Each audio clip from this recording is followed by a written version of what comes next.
So we'll start about Git convention. About Git convention, I don't really know by what start about Git conventions. We use almost Git flow workflow. Did you hear already about it? Flav, if sometime I don't see your messages, you can raise the hand to tell us that you have the message, or others, you can tell me, okay, Flav has a message, you can read it, okay? There are message from Flav. Okay for everybody? Okay. Yes, okay. Yes. Thank you, because it's in another screen and maybe I will not see it all the time. So yeah, generally I use almost the Git classic Git workflow. The only thing that is that I don't use about classic Git workflow is the fact to merge branches from the way that the branches are merged. I don't know which one will be represent the better the way we do things. This one is not really. You see my screen or not? Okay. Not yet. Okay, because I put the recording, but I didn't share my screen. Can you write keywords about what we are talking about? Yes, but I share my screen also, so normally you will see them here. The keywords Git workflow, Git flow workflow. Flow. It's the I don't even know how to say differently the workflow. It's the way, the schema. And the workflow, it's the work schema, and Git flow, it's about Git schema. Okay. Okay, I try to find a schema that represents that the better. Okay, this one should be okay. Actually, I will open it like that. So, when we want to really to do things really in the really good way, we need to have only one branch that represents production. In this schema, we cannot see a develop. For me, we need to have two branches, two main branches. One master that represents your state of work in production, and another develop that represent your current stuff in development mode. What is the difference between both of them? Who can tell me the difference about why we need two branches? Why we need the one that represents production and another development? I think because in a develop branch we can make some done work, but it is not yet ready to go to production, maybe because of its have some connections with other features, with other parts. So we already have done this part of work, but it is not ready to production yet. Yeah. In develop, we share everything that we finished in the feature branches, but it's not because the feature is finished that it's ready to go to production, but it's ready to be used maybe in other parts, in other features. Okay. And this way we can decide to put in production one time or another.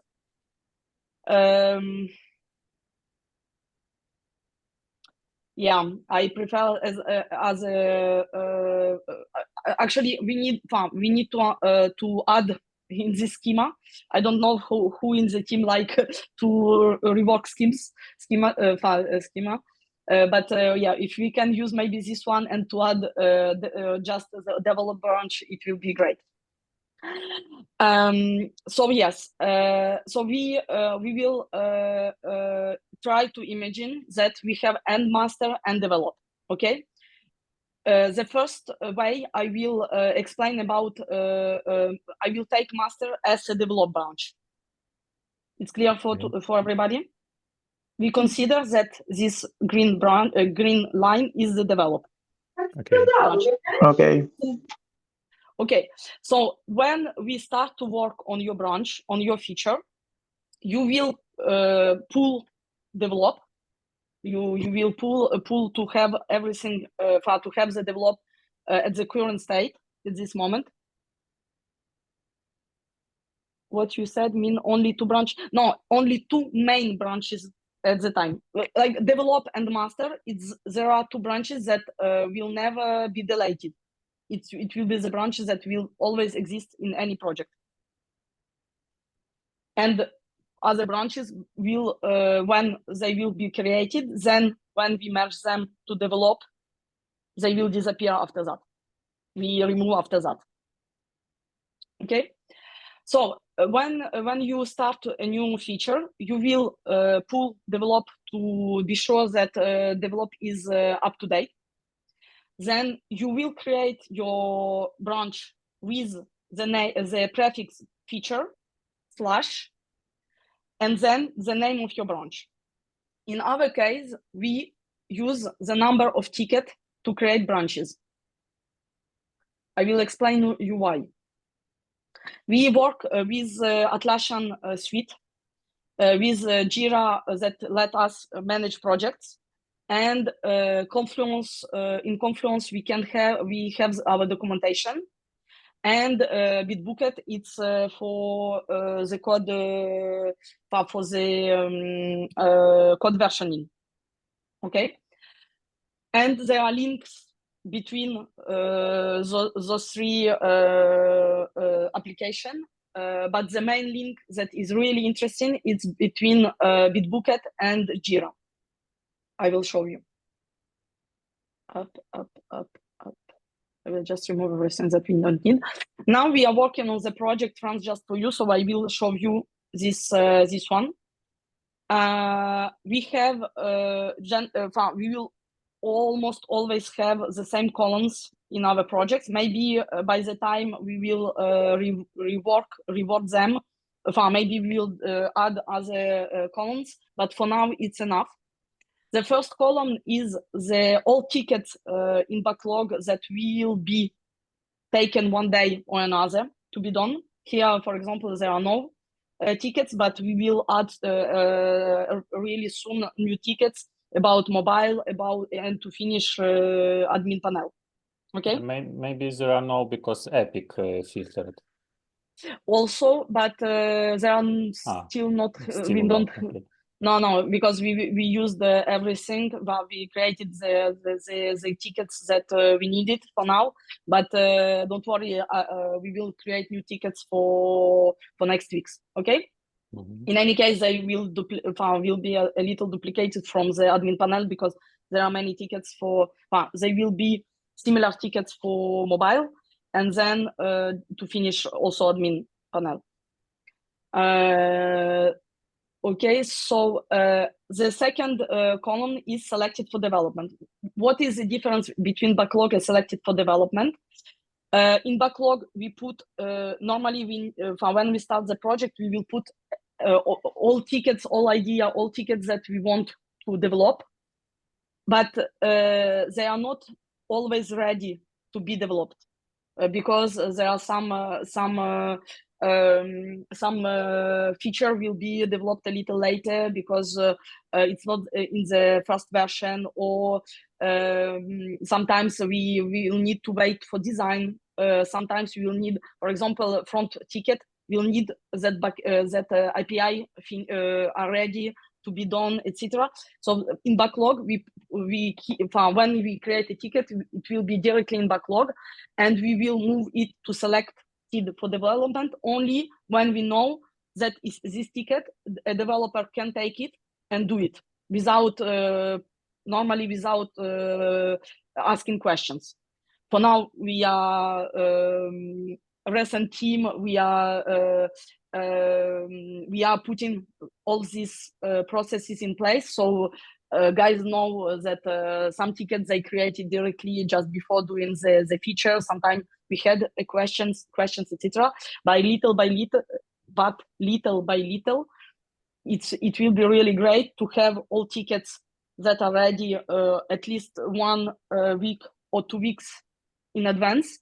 And when everything is clear in one ticket, it will be moved and selected for development. Okay?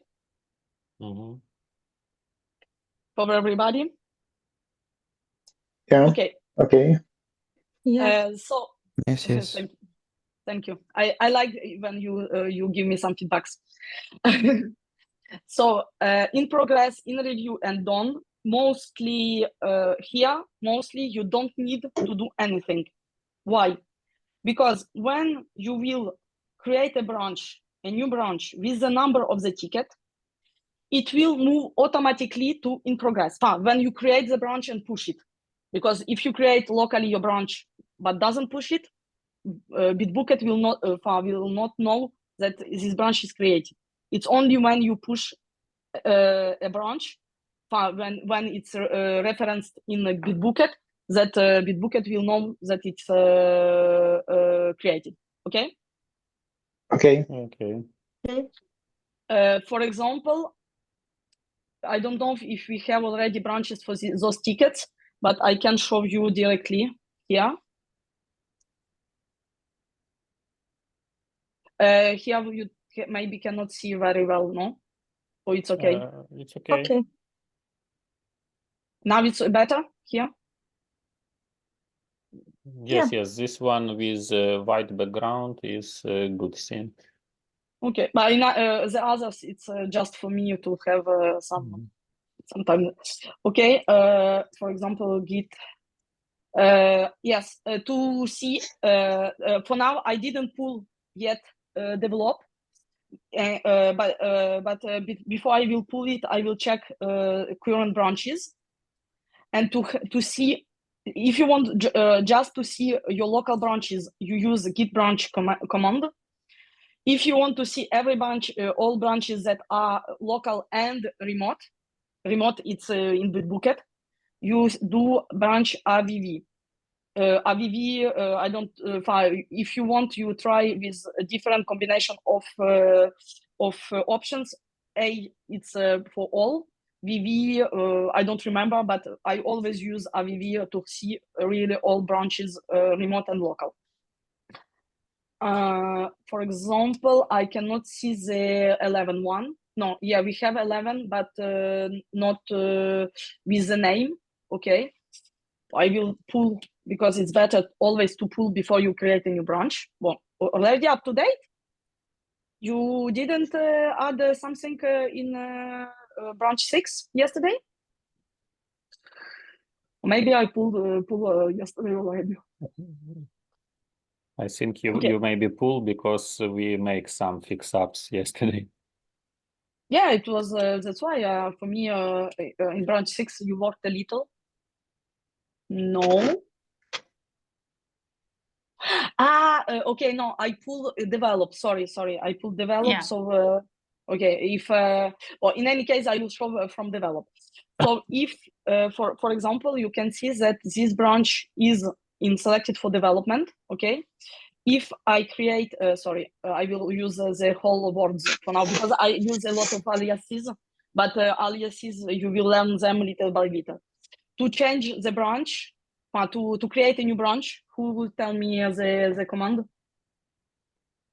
B, flag B, like Option. minus and then B. Yes. Oh, okay. It's an option. Check out Option. it's the command. Everything that is with dashes, double dash. Yeah. It's the whole word. Single dash. It's how to say it? It's Concise. short. Yeah, it's short version of the option. Checkout -b, and here I will name it feature, not features, not feature in with uppercase, etc. Because guys know, the most of team know already that if you don't use the same convention, my auto completion is broken. I don't like when my auto completion is broken. I know that you like to write everything. I don't like to write everything, so I need that my auto completion is not broken. Okay, guys? Okay. Okay. So here I put just the beginning, and I use tab always to have auto completion. So feature FG, it's uppercased, and let's say 11. Even if we have 11 branch with some words, just 11 we don't have it. Okay.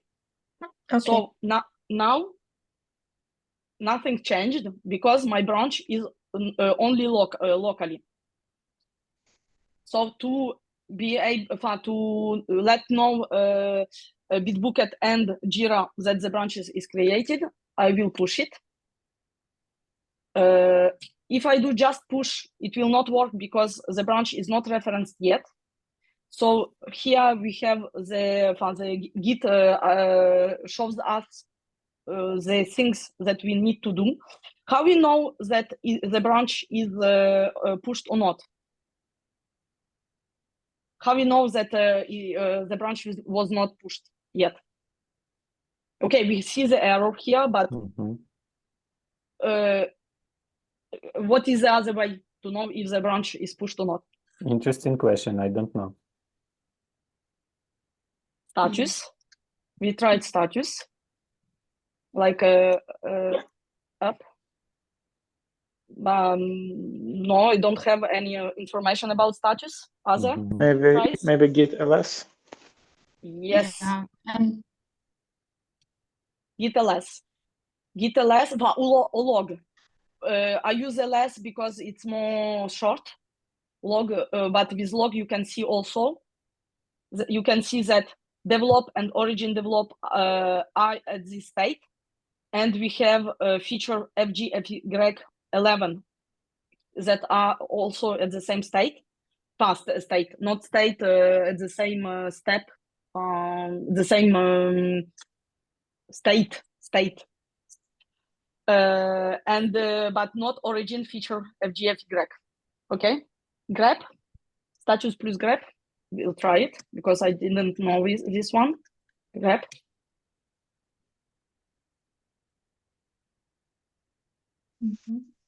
But put you the command exactly because I don't use status with grep or something like that. Type grep, name of branch. Okay, after what? I tell you that I don't use after ls. No, yeah, we can, but not really needed because when you do ls, you can see directly here the first line what is exactly the status, the state of this commit, and the state of this commit is already on develop, on origin develop, and on local feature fgfy 11. Okay, then I try to do the command. I try to push again. So it asked me to set upstream. Set upstream. You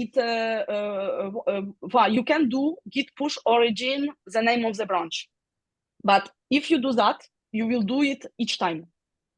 Git push origin the name of the branch. Each time you will push your branch, you will need to use origin and the name of your branch, or hid, at least the word hid, the alias hid. Set upstream let you, after the first time you do it, do just git push without putting origin and the name of the branch each time, and it will work. Let's see.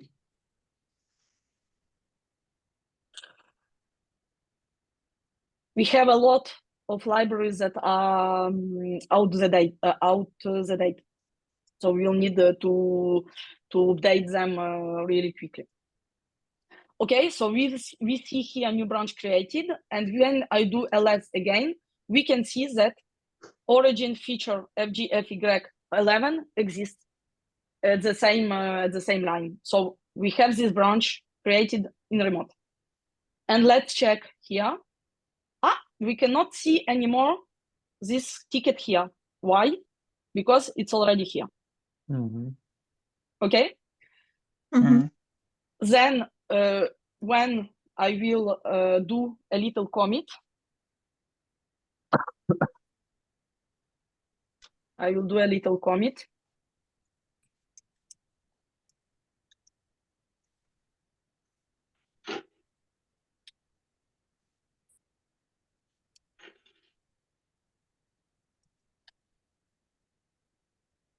Okay. I will commit it. To commit, we yes, git status. We can see the changes. When we try the commit without adding, without staging things, it will not work. I will try. Commit -m, it's for message. You can do just commit, and then you have your well, okay, it doesn't work when it's not added. When you don't use the -m option, you will have your IDE, your how to say it, the text editor, the code editor open, and you can put your message there. I prefer to do everything in the same line. Commit -m VIP test.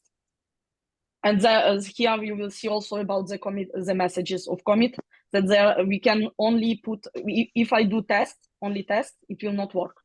Well, at first it will not work because there are no files staged.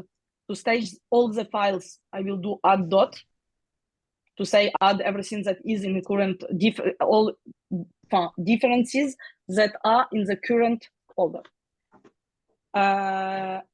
And if I try again test, we can see that prettier and lint are running.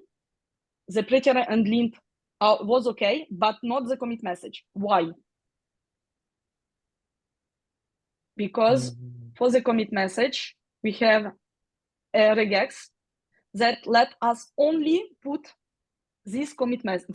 The commit message is that corresponds to this line.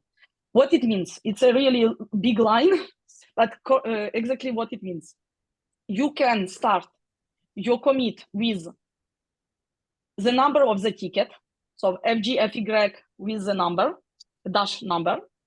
You can start your commit with config, but all of these commands should be between these brackets. So you can use the word config, core, misc, or version.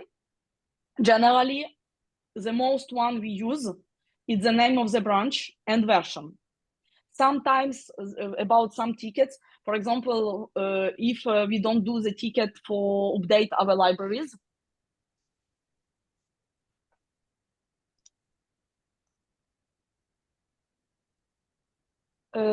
I will, can you write, I'm not sure that I understand your question exactly, but maybe in French if you want, Flav. I will finish just explain this line and then I answer your question. So at first we put here, for example, FGFY6, then space here. So, and then one of these words here. So add, bump, change, fix, improve, remove, rename, update, upgrade, VIP. Sometimes about VIP here and fix up, it's temporary commits. Those one will never be, you will never let them like that before you do your pull request. But sometimes we need to go quickly to change in the same branch. I do a little commit. I don't know, Diana needs to retrieve it. She retrieves it, she tests it, then she fixes something and add commit. So to go quickly, we can use these messages, but it's really temporal, and after we need to rename them. Proposal de git add. Y a-t-il une commande récursive pour les fichiers de sous-dossier? Yes, okay. The first question of Flavien is if when you do add, do you have some command to recursively add all files? Actually, git add dot add every file that are here in that are unstaged. For example, if I go here in book components, you see I am really okay. I do the same console log info because log you cannot okay. Check commit message, okay. Git st is status, okay. So you have scripts, we have a modified file in scripts and in book components accommodation check-in block. When we do git add dot git st, it adds everything that comes from the current folder. It answer your question?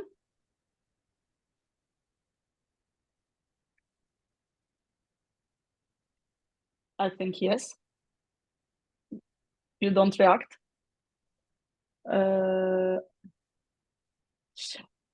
Okay, and then when you want, because that's why I use a lot of source tree, and I advise you. I hardly advise you to install it when you can. I think the only platform that we don't have use source tree, it's Linux, if I remember well. Yes.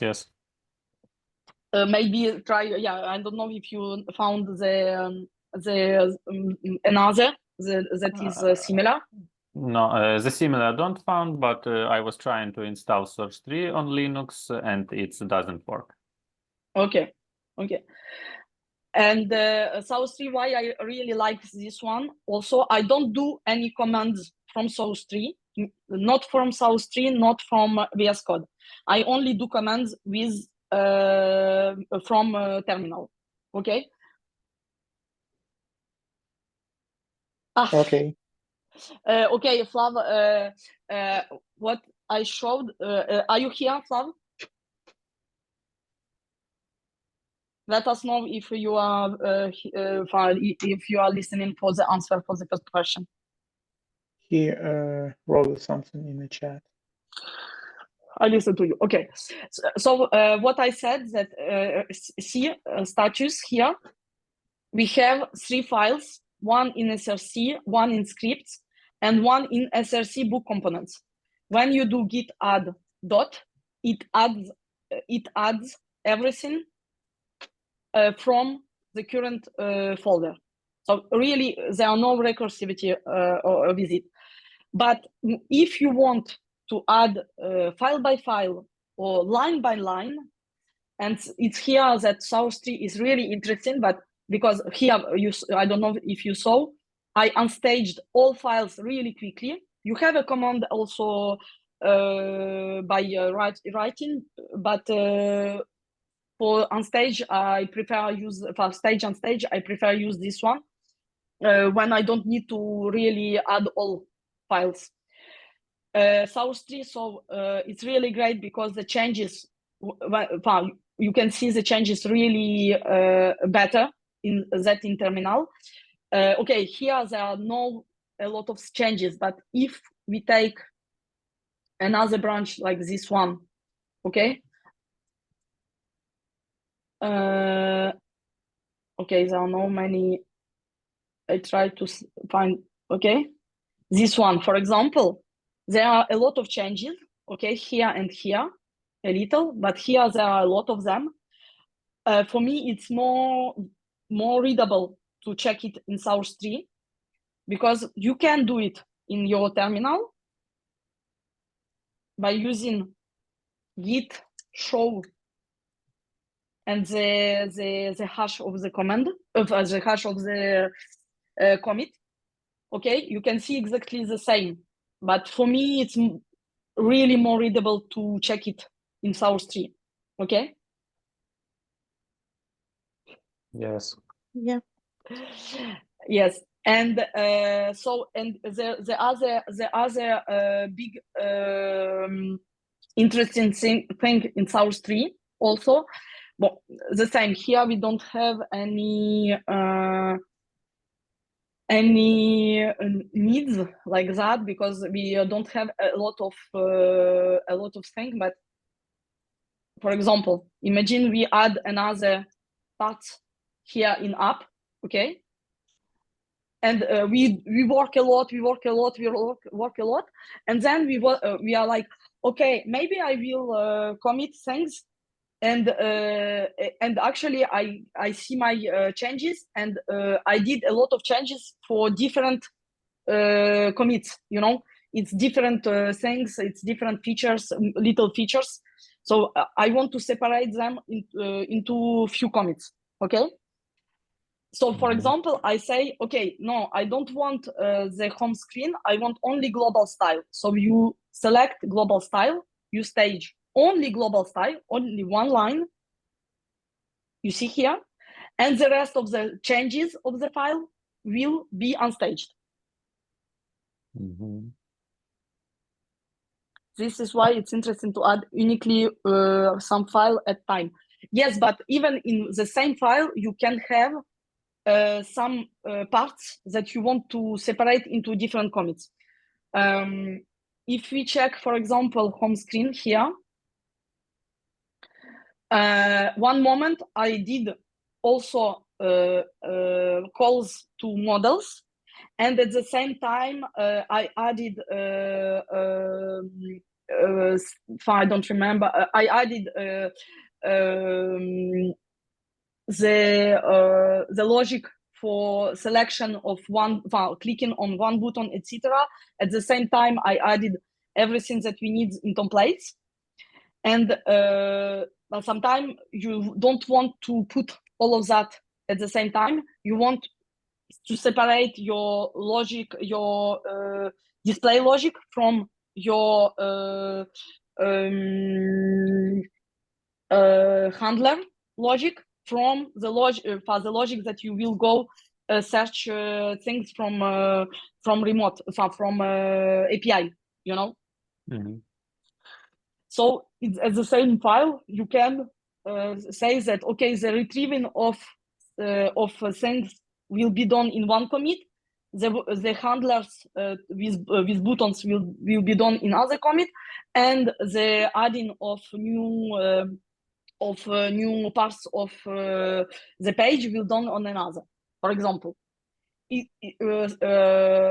what I do generally, that I separate the calls to models and the using them, what I do in models, the change I do in models, and the changes I do in screens and templates, etc. But because after screens and templates and the components are almost always related, but I start, even with components, I start always by doing the commits about changes or adding components. Then the fact that I use them in screen, and also and before that I do the changes about models. So each time I do the whole feature together, and then I separate between different parts. This one that I will maybe do. We will do a feature like that, the whole feature like that all together the next week, when all of you will have a little more fun used with our project, so you will understand it better. Because if I do it today, it will not be, I think, really well for Bogdan, Flav, and Irina. Okay. I will. We'll try to have an example for next Friday. Okay. Okay. What was your second question? Where to consult the check commit message later for us? If I understand well, it's you want to know where you can find the regex. It's here in scripts. Is that or not? Okay. And even if you don't see the scripts, when you do the commit, that doesn't correspond to what should be done, in any case, Husky will kick you out. Well, I don't know. You can see commit message must follow the format, and you can see the format here also. Yeah. Why we have all of this? Why we have all of this? We configured, and you will do it in mobile as well. We use Husky, and we configure commit message here to check the commit message. We have the pre-commit hook. The name of these little scripts are hooks, Husky hooks. Pre-commit hook. So pre-commit hook do launch lint staged. I will show you what a lint staged script is. And pre-push hook will check if there are some outdated libraries. That's why each time you push things, you can see, like we saw here, you can see the state of the libraries. Mm-hmm. And if there are some that are outdated. Why I did that? Because I really want that when we do pushes, we see that we start to have a lot of libraries that are outdated, and to be sure also that when React or React Native change the version changes, that we can that we need also to little by little change it in our project. For React and React Native, everything with green and I think yellow as well, we'll need to test. You can update that with just pnpm upgrade command. Everything that is in red should be done manually. And generally, React and React Native, you cannot, at least React Native, you cannot update it when even the patch version change, because React Native you really need to follow the instruction from React Native site. In general, we don't upgrade React Native directly when the new version comes. I wait always 1 or 2 months that it became stable, and then we will upgrade it. But for everything else, we need to upgrade it little by little, each 1-2 weeks.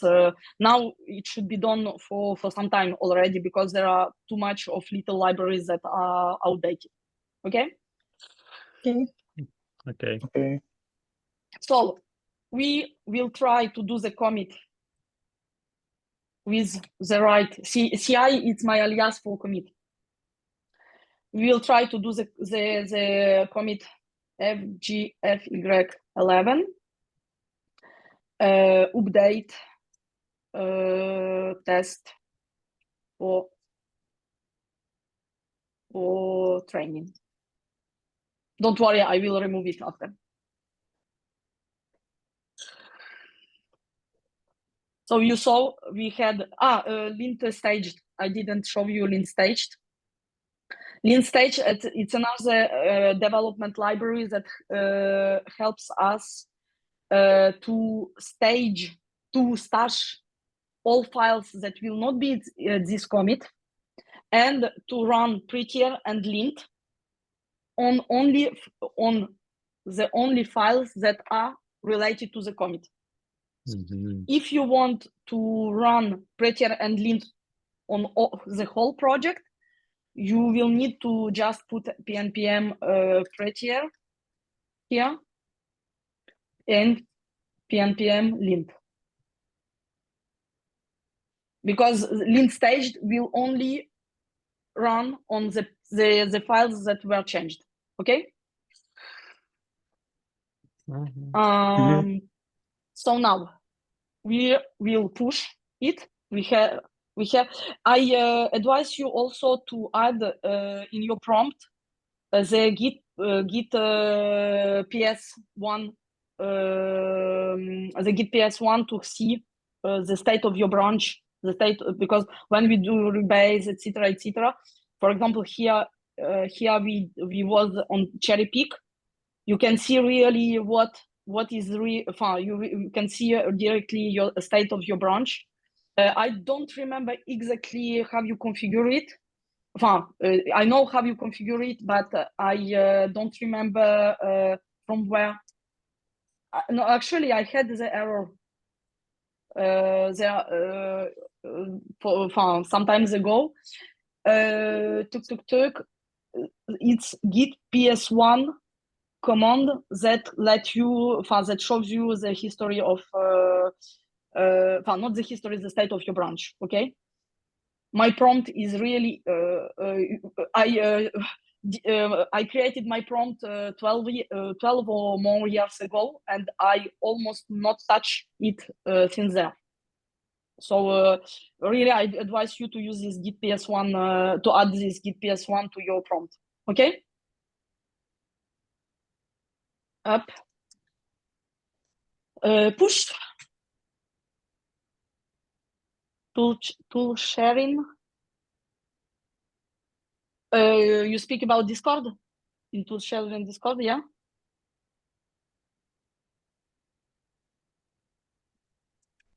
Up.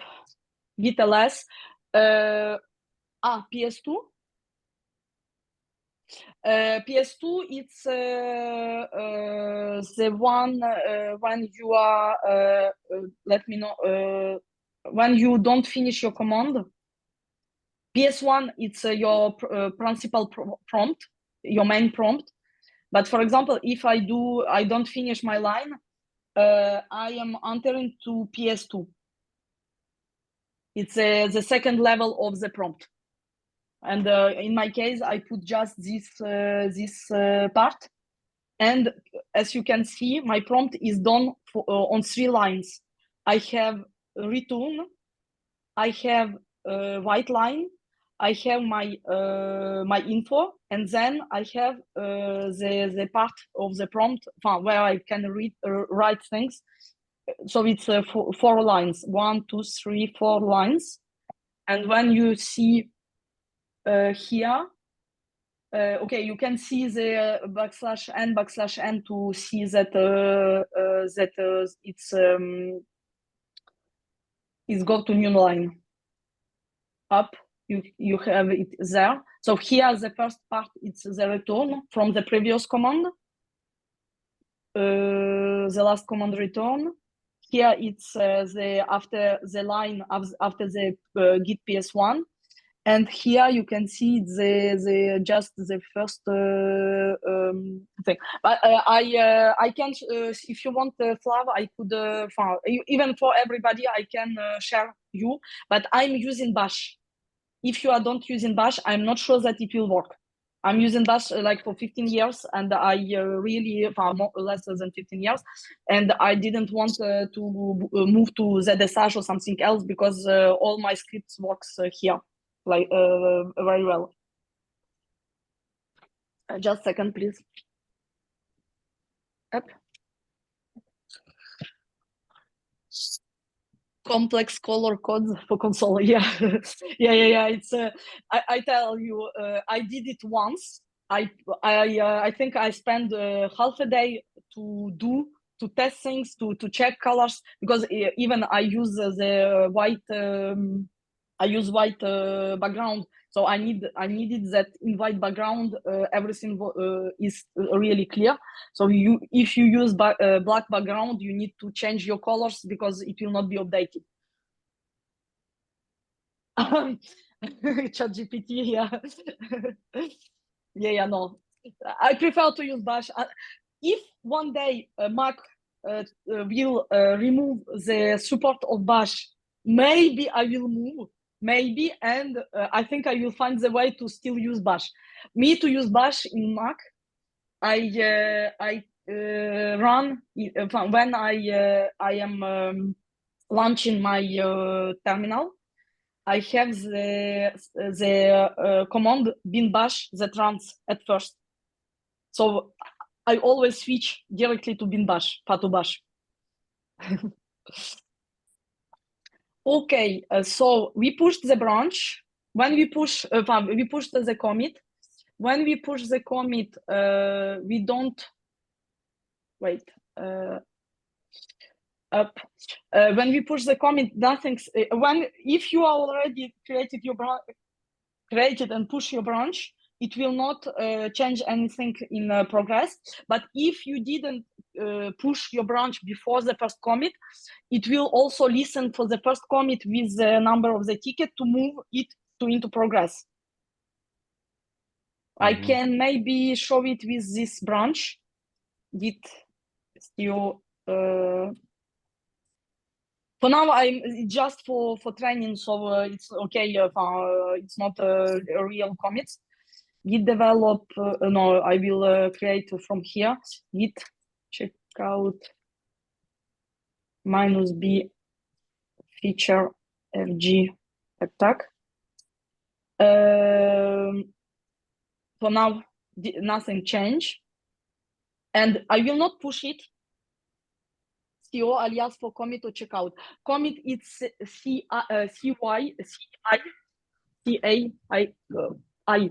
I don't wait.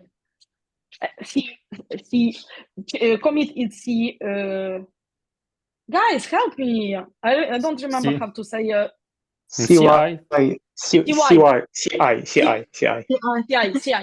CI. Okay.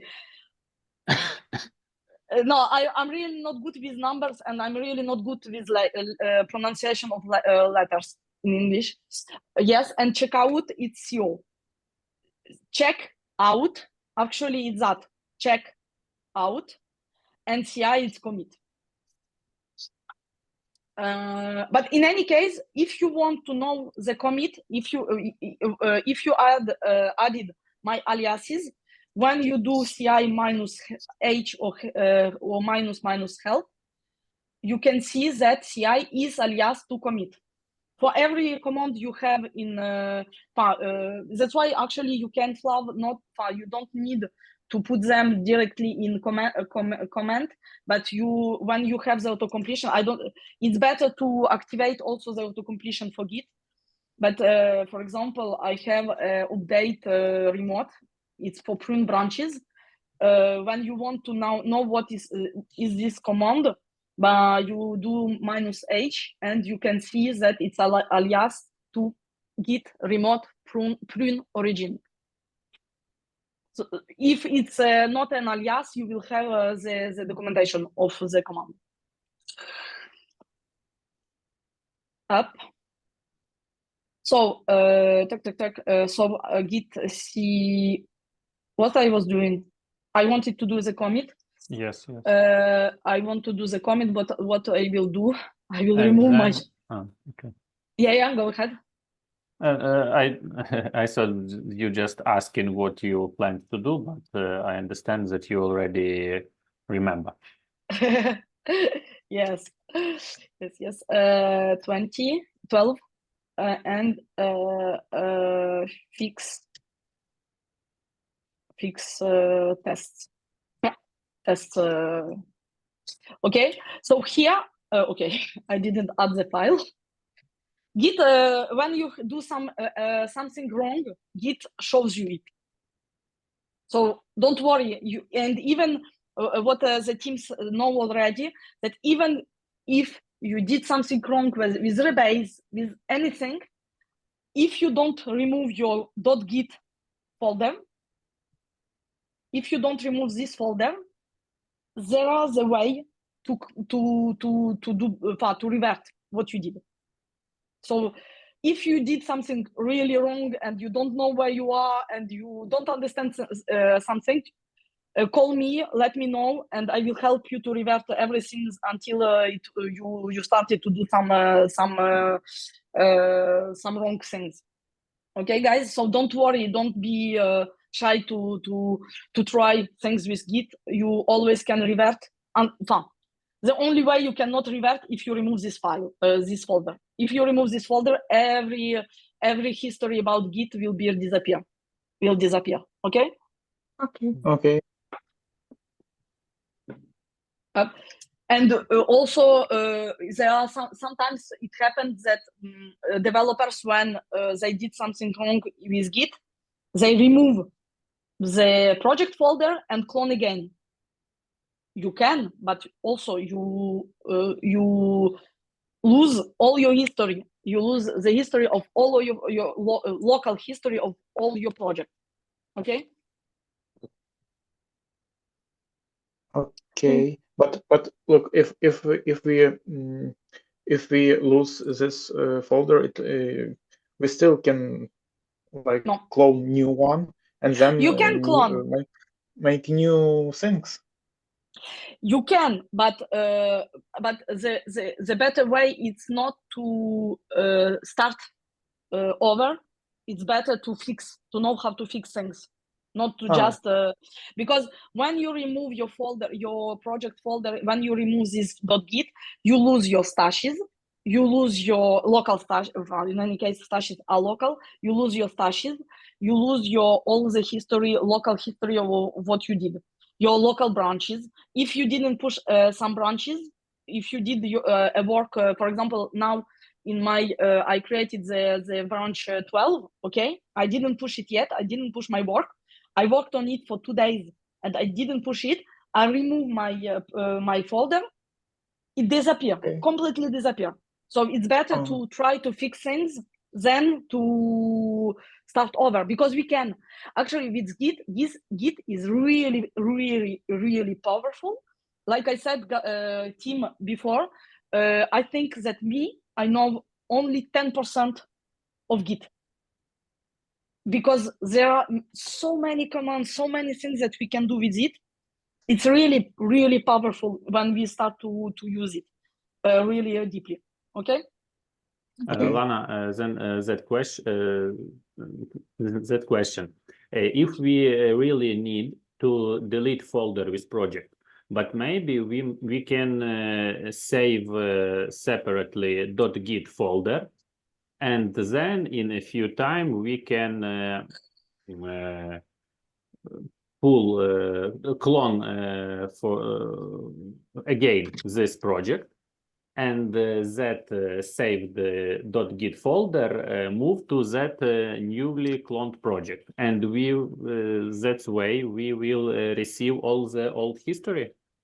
Normally, yes, I think, yeah. In any case, if I didn't try it like that, but when you, for example, if the folder fg_admin I duplicate it locally, I have exactly the same history, so I think yes. But in any case, there are no reason to clone a new project and to retrieve the .git history. Your .git history will be exactly the same. If you are did something wrong with your rebase, in any case, your new folder will have the same issues. Yes, you know. Yes, I agree. So yeah, it's better to try to find the way to revert it to. And when I say revert, because Flav, you speak about Git revert and Git revert and revert things. It's not the same, because Git revert, it will be just revert your commit. If you use Git revert, it will just cancel the changes of your commit, but doing exact opposition of your previous of the commit you are reverting. But when I speak about reverting things, it's like to reset, not resetting, but to fixing things. To commit and push a cancellation, yes, but that you do it if in production, in master branch, you can do it in master branch. But generally, actually, Git revert, I really don't like it. If we can do things differently than with Git revert, it's better. It's better to not do it. And you locally, you don't need to revert things, because you can rework your history, your Git history. Okay. The reverting things can be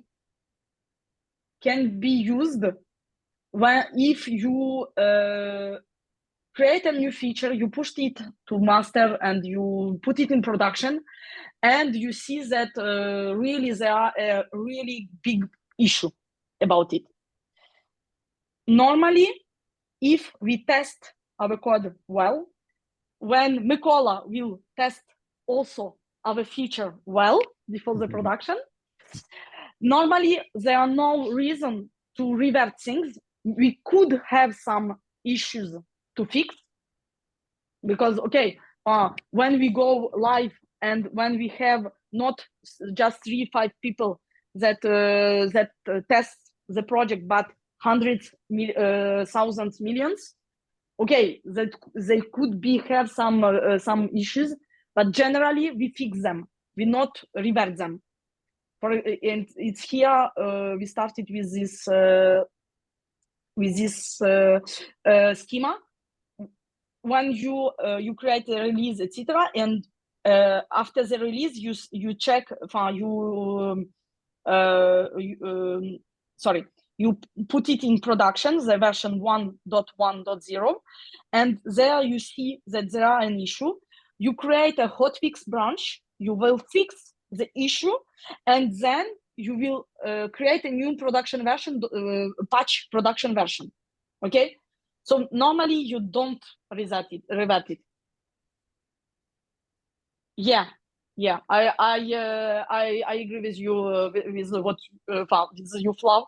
It's not like more hard to maintain, but it's really not needed. The reversion is not needed because normally you know your code, you know what could be wrong. Could be wrong. How to say it? But normally we don't put in production code that doesn't work in general. So it happened already in my last jobs, not for my commits, but it happened already that we needed to revert it. But generally you revert it because you added to production something that was not tested, that now nobody knows that you do it, and then okay, we have a big issue. Okay, if you used processes, normally you don't need, you will not have the issue. Dev branch, no, the branch the same. In any case, the branch we will go through pull requests to merge on develop branch. For now, in develop branch, nobody but me has the possibility to commit things. Dev branch to fix. Yeah, if it's a little fix about feature, but in any case, when we do pull requests, we will review each other, the features of each other. We will test them locally, and then we will accept pull requests. Actually, we will do pull requests to go through until the end of the not until the end, because from dawn I cannot revert tickets, but we will do for the review, and you will see how it works. GitLS fix tests. Fix tests. Okay, I created this new branch. You can see that I didn't push the branch and not this commit. Okay, so it's the ticket is still in selected for development. That's why if you want that Bitbucket directly moves, if you start a new branch, new feature, and you want that Jira moves directly to in progress your ticket, to not do it manually. So when you start a new feature, create a branch, push the branch, so everybody knows that this ticket is in progress. Nobody else could take this ticket because you create you took it, you know. But the ticket is already in progress. Okay. No revert, just fix. Yes, perfect. yes. Sorry, I got a question. If we make a new branch with this ticket, should we make some changes in it so commit will pass? or no? Or So it's the example, examples that I showed you. First example was with branch 11, where I pushed already directly the branch and ticket directly moved to in progress. Okay. okay. And now I am trying another example. So I create my branch and I did some changes already. I started to work on it because there are some commit locally, but the ticket is still in selected for development. So what it means, if the ticket is still in development, Canon can come and take this ticket, because for him, this ticket is selected for development. It's not in progress for somebody else, by somebody else. Okay. Yeah, you understand or not? Because I'm working on 12 branch, but nobody sees that it's in progress. Yeah, it's like you take a task when you push, when you open new branch and push, you can like you saying, okay, I take this task on me. Yes, I started to work on this task. So it will move to in progress. Because if you don't push your empty branch without commit, it will not move automatically in progress. It will move only when you will do your first commit. But imagine I started this branch yesterday.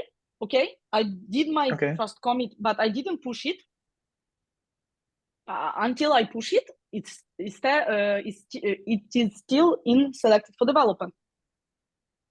Okay, that's why I show you two ways. So you can do it, but not you will not show to others that you took this branch. So it's better to directly to create new branch, you push it, and it's okay. It's in progress directly. How I did with 11, with the branch 11. Lana, how we will work? We can in ticket to assign the task directly for myself, for example. Yes, normally. Not this is enough that others will know that I already take this task. Yes, normally, I think because I use tasks that was already assigned. That's maybe why it doesn't change. Normally, before I in workflow, if I need to check in workflows that it detects who pushed, who commit, and normally it should have assigned to you. It was Roman that configured that. So maybe he didn't, I don't remember. I know that it's possible to automatically assign to the person that pushed. But maybe there are two possibilities. Maybe it's because it's already assigned that it doesn't change, or maybe it was not configured. I don't really know. I can check in post functions. Assign the issue to the current user. Normally, when you move manually, logically, it will assign. We'll try that with new branches, okay? Because now I cannot say if it's because of already assigned branch or not, okay? But I mean, if I can create ticket and from the creating assign it to myself in the ticket. So normally, yes, I agree. Yes. But normally tickets that are not, but tickets should be assigned from the in progress. Automatically. Yeah, but automatically or logically, the goal is to do it automatically. The goal is that it should come from take info from Bitbucket and do it automatically. But the only way that the branch will be assigned in selected for development, it's if, for example, you are blocked for some reasons, you take from in progress to blocked here, and this way you can you will keep it this assignment for you, because normally that you started to work in this branch. You understand? Yes. Okay, normally here, until it's been taken at least once to in progress, normally the tickets should not be assigned. Why? Because normally we will have some tickets in backlog and selected for development. One developer finish its feature, and it should take another feature from the list of selected for development. Okay.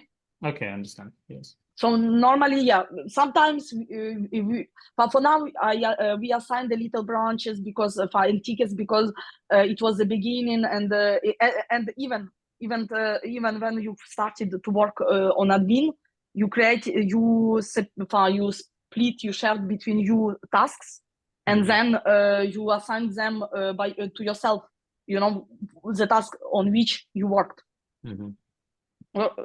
So normally there are some teams in which the assignment is done from the beginning for the tickets, but for me it's a really wrong way to do things, because in this way generally when the team in the team we assign that like that when we do like that, it's because, for example, Yura, I know that you are better with Big State 3, and Jenny, I know that she's better with PDF, and so I will assign you Mobix State 3 and PDF to Jenny, because I know that you will be more efficient on it.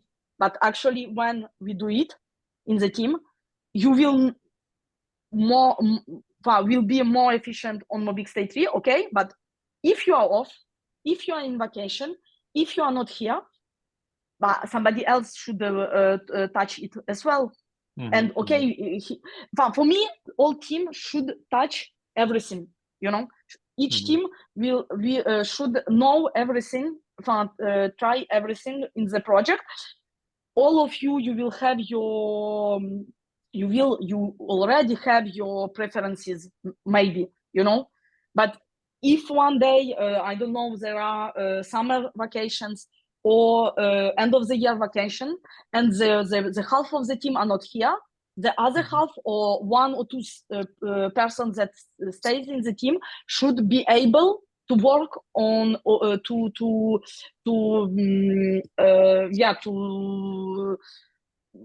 take any ticket, any issue, any hot or classic fix, you know. This is schema config specific for us, or generally applied in all Jira? No, it's it was my first configuration when I started to work at the first project by myself with Jira. At this time I was alone, but I already knew, I configured already Jira for other clients, even if it was not my role. Normally it's the role of project manager or Scrum Master about Jira, but I really like how to say it. In one of the projects we had this releases, production, development, configuration, etc. This the way it moves by itself, and I really liked it. And when I started another project in another team, they didn't have it. So I told them I already saw that we can do or that we can automate something like that. I asked them to be admin on their Jira, and I created my first configuration there. And then when I started to work along, I wanted also to have some processes like that. So I configured my first project. I really configured it from scratch directly. And now for all project, we try to use the same configuration. But it doesn't mean that we cannot move it. We can, if we see that there are one branch missing. For example, we have today Mykola QA. So maybe we will soon add another column that will be test. And when we will do the review, we will, when we finish the review, the code review, then we will create a build for this branch. Mykola could test it, say, okay, I accept everything is compliant with the ticket, and then only then we will put it in DOM. But it could move. Good philosophy. I mean, we are not condemned to assigned in task. Everybody can learn and change. Yeah, that's true. For me, it's this way. It's at least what we need. But little by little, because I until a few months ago, I on Rizna's projects, I worked. I was one for me by myself, or with maybe one or maximum 2 persons. So it was not. We didn't have a lot of ideas about it, but we with our team, we could have another idea to change, to move things, etc. So little by little, we could when you will have an idea and you will see, maybe here it's not so efficient. Okay, how we do it, how we move it and change it to be more efficient for us. For me, I'm showing you the state, the way I did before, but for me, it should be updated little by little by the whole team. Okay? Okay. So to come back to our 12 ticket, now 2 days after I decide to push my branch up, I have the same issue, push upstream. Actually, as I don't want to each time copy paste it, I created an alias. You know that I really like aliases. So I created an alias push R for remote.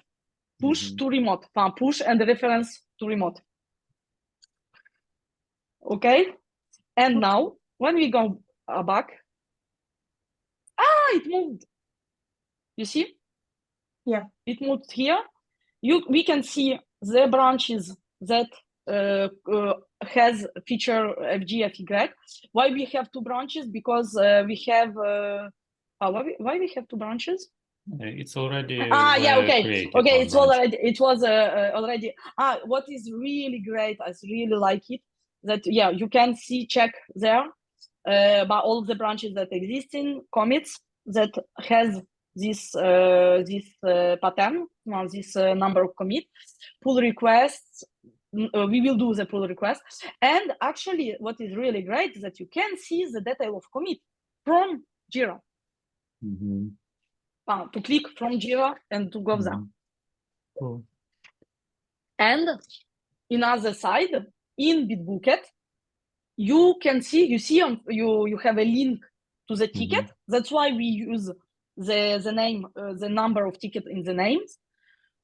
That you click on it and you can go. Before we had a preview. We had here pop-up.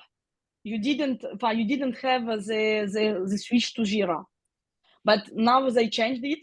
Maybe we can configure it. I didn't check if it's possible to configure, because it was really interesting that you can click on it.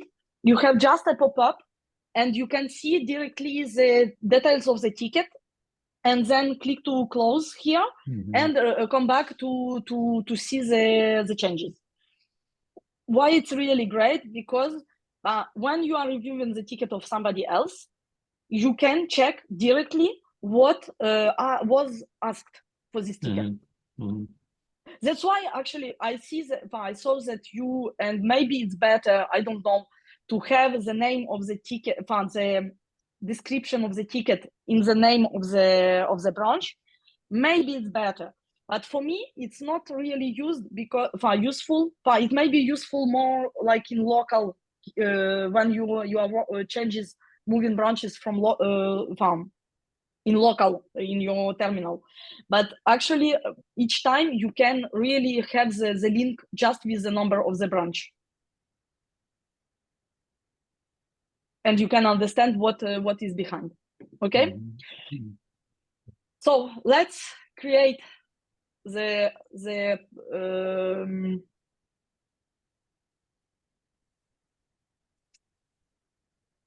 let's create the pull request for the branch up. So for me, I finished the 12 branch, okay? So I can create pull request directly from here. I tried to find the git command to create pull request, to create pull requests from the command line, but I didn't find yet. So if one of you one day will find the command, the terminal command to create pull requests, I'm really I'd really like to know it. Mhm. So you create a pull request. When you create a pull request, destination branch will be automatically selected to develop. Why? Because I configured in the project that develop it's our main branch. It's not automatically done as well. Yeah, actually, I think we will have everybody take maybe a few minutes. Don't see my yesterday commit, please, Flav. Flav, you cannot say me something like that because I will go to see your commit. Okay, let's take 5 minutes of break and then come back. Okay? Okay. Okay. Okay.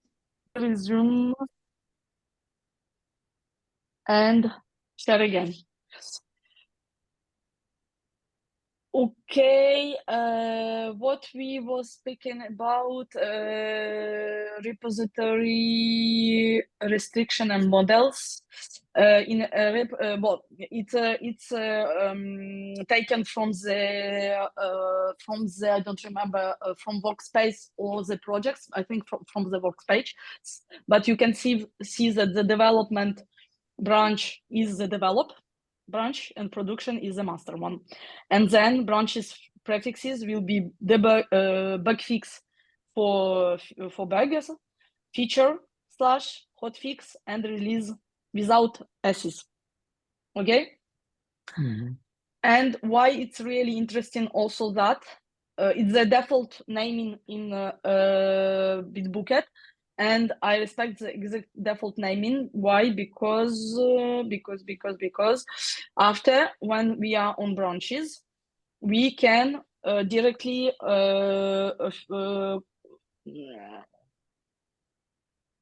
Filter. yeah, thank you.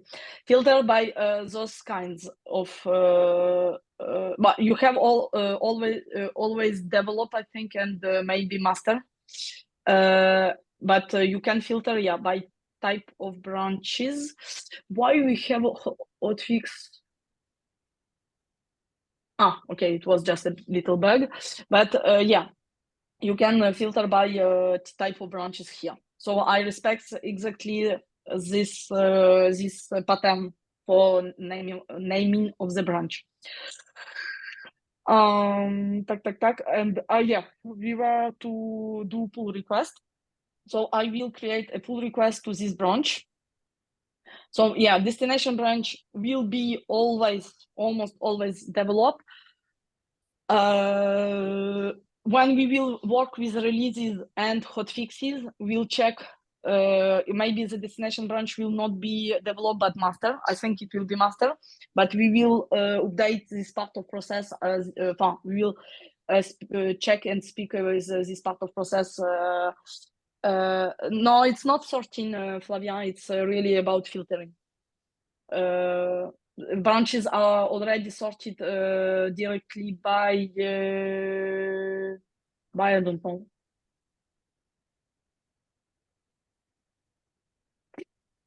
Now it's sorted by a name, I think. And here you can sort by time, etc. But by last commit, etc. Up. So pull request to develop from your branch. You can see in the description, if you have one commit, you don't see the commit, but your commit will be here instead of title. When you have multiple commits, your title will be just the name of the branch, and the commits will be in the description. In any case, we don't mind about pull request title. Why? Because we will not create commit merge commit messages. If we create commit messages, merge commit messages, it maybe could have an impact on it, but now there are no impact. You can add reviewers by default. I am a reviewer. We will. I don't remember about the. Yes. Somebody wants to say something? Go ahead. Non, c'était un écho dans le micro de quelqu'un. Ah, okay. Why I'm not as reviewer? Maybe because I'm already the main reviewer. Let me see.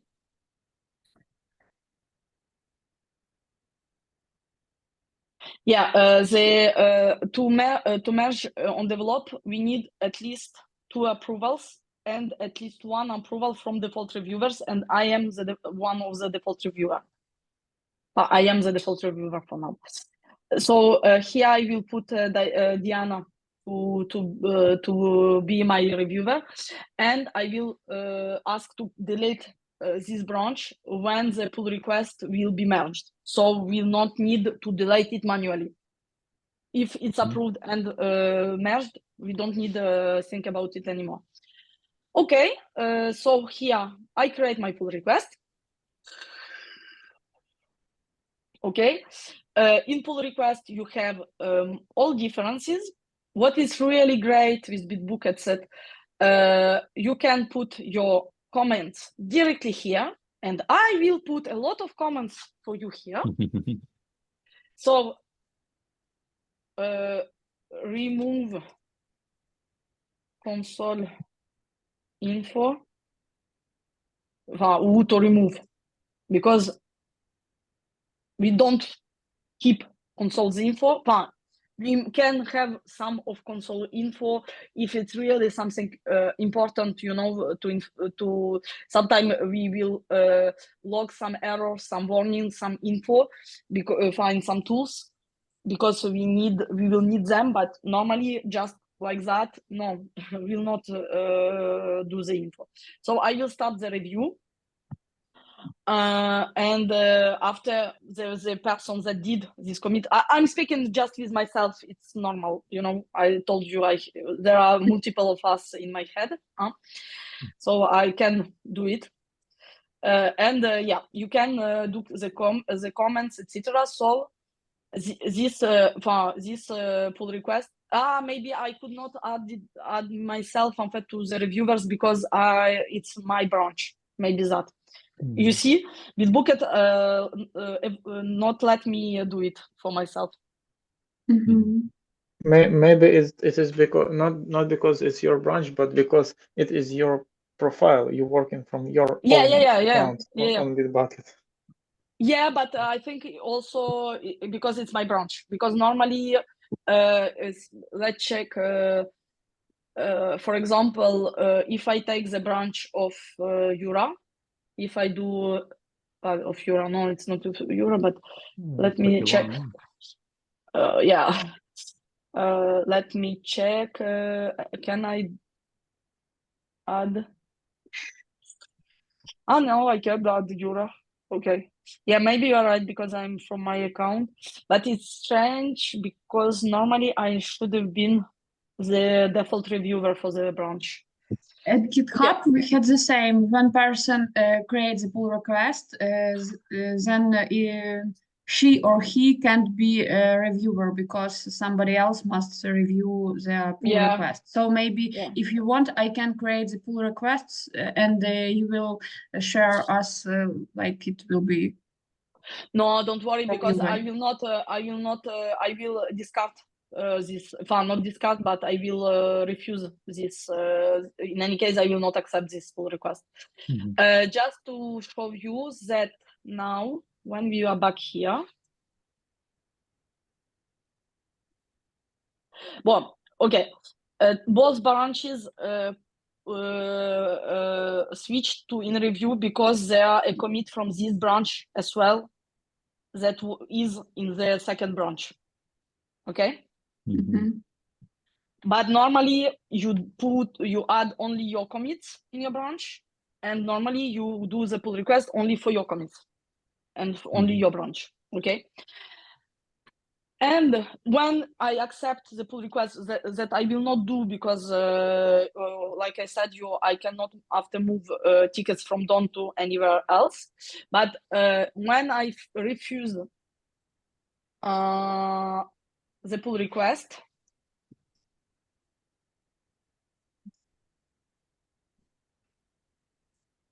pull request PR, it's pull request.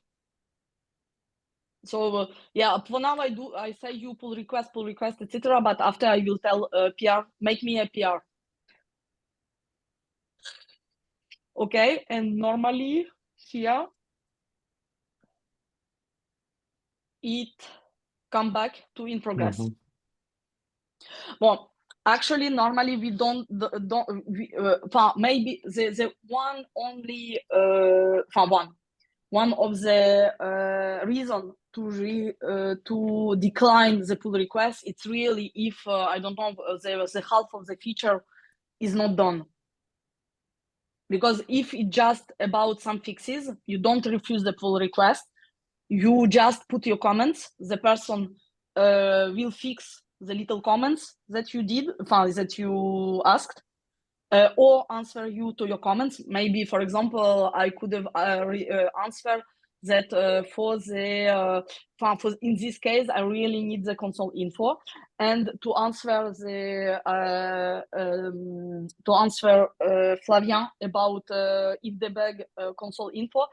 Normally, when you finished your feature, when you finished and debug your feature, logically you don't need that. You don't need your console log. The console info, it's really to help you to debug when you are working on your branch.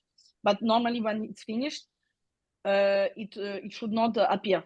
The only thing that will be really needed, it's console info and console warns.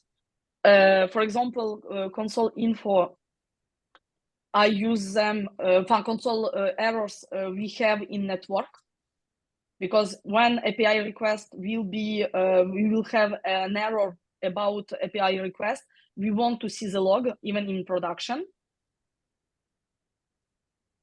Up, we have, and even I put it as a warn, not an error.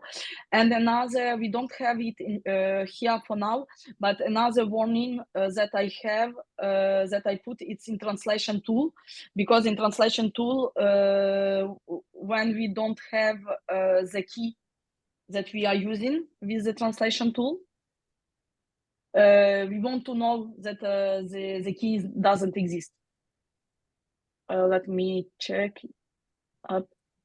We will use translation tool for another project, because on this one we will have only English version. In translation tool,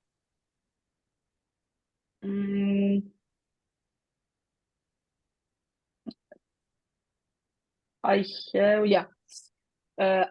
Even it's not actually it's even not a warning, it's a debug, because you use it only during normally if you see this debug that the translation key doesn't exist. No, this one, it's about the parameters of the translation key. And here no, it's about configuration about for translation tool. And here, yeah, where is the when the key doesn't exist? Why I cannot see it?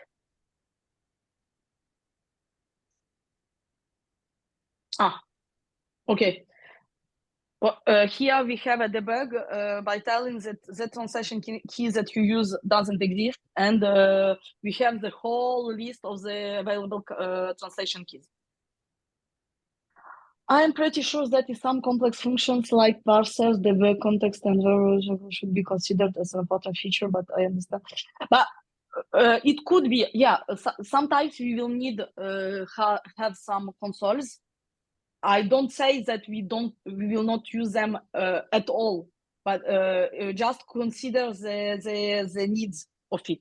If it's just to debug your code, it should not be in develop. It should not be in master. So yeah, after if we do some complex algorithm, etc., and we know maybe sometimes we see that there are errors in production and we don't know where it comes from. For each use case it comes from.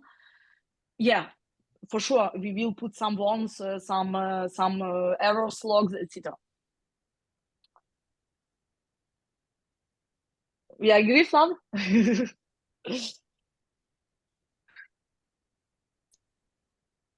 Up.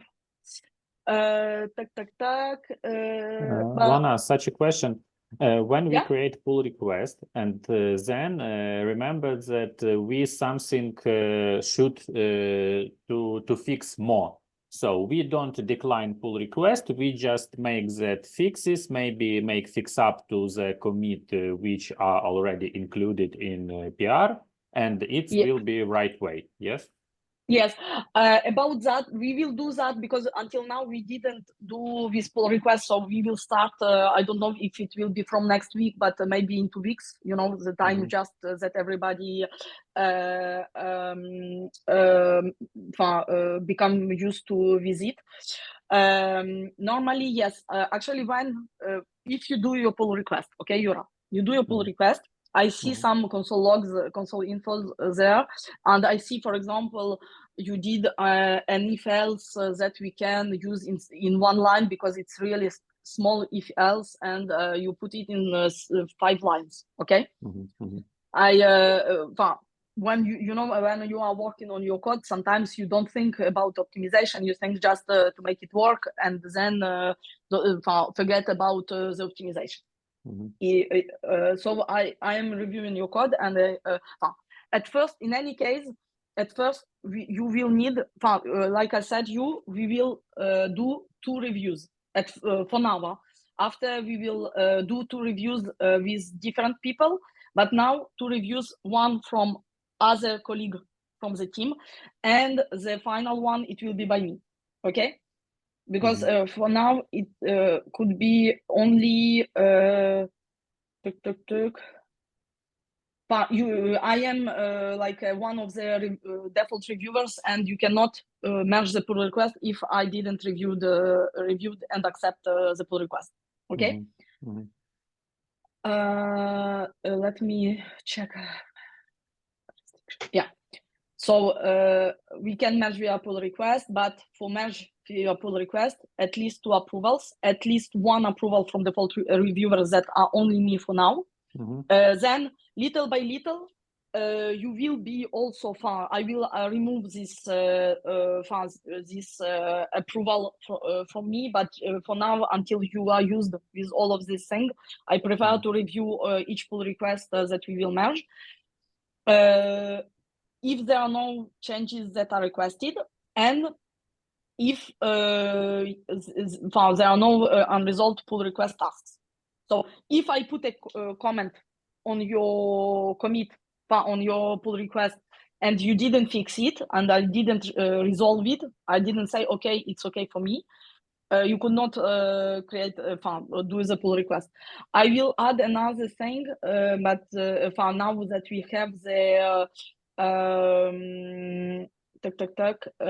now that we have that we have pipeline, well, I will do it after, but I can also say that if the pipeline breaks, if you do something and pipeline breaks, you cannot do the accept the pull request, merge the pull request as well. Let me check. It's in project branching models, edit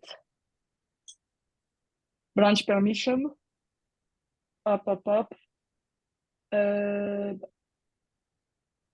Minimum number of approvals, default review, no changes are requested, minimum number of successful builds for the last commit with no failed builds and no in progress builds. Up.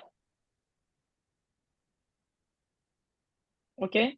And I even can fix how many, if I don't want you to do more than 5 commits or more than 2 commits, but that for me, you will need to do as many comments as you need, as many commits as you need.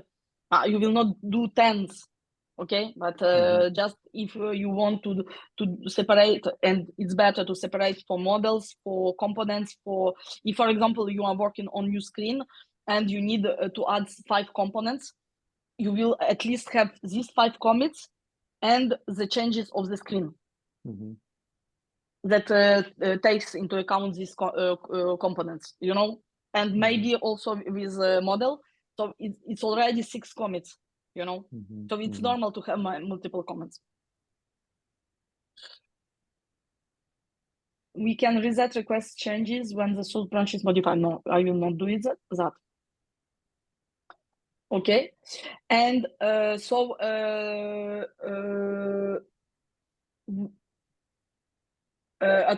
don't remember exactly what it was your. I think I answered to one part of your question, but not another, no? I mean, if I understand that I have some, I need to fix something. Oh, yes. Before you Yes. review it, in that moment, I mean. But when you will fix, when you will ask, for example, somebody else to review. Let me check if I can revert the declinement here. No. Finish review, discard review, finish review. View all pending comments and tasks. Let me check if I can stop watching during this code.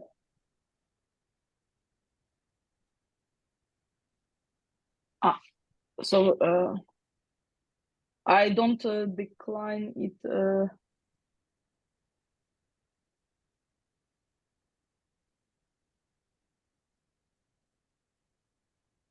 I don't decline it a lot. So as I said, you see, you can see here checked passed. 1 build passed, no failed builds, no in progress builds, all tasks resolved, no changes requested. But you don't have 2 approvals and 1 of default reviewers. I don't have. You can, but it's strange because for me, I asked changes. For me, don't wait. When you do the comment, for me, it's like you ask the changes. No? Comment unresolved.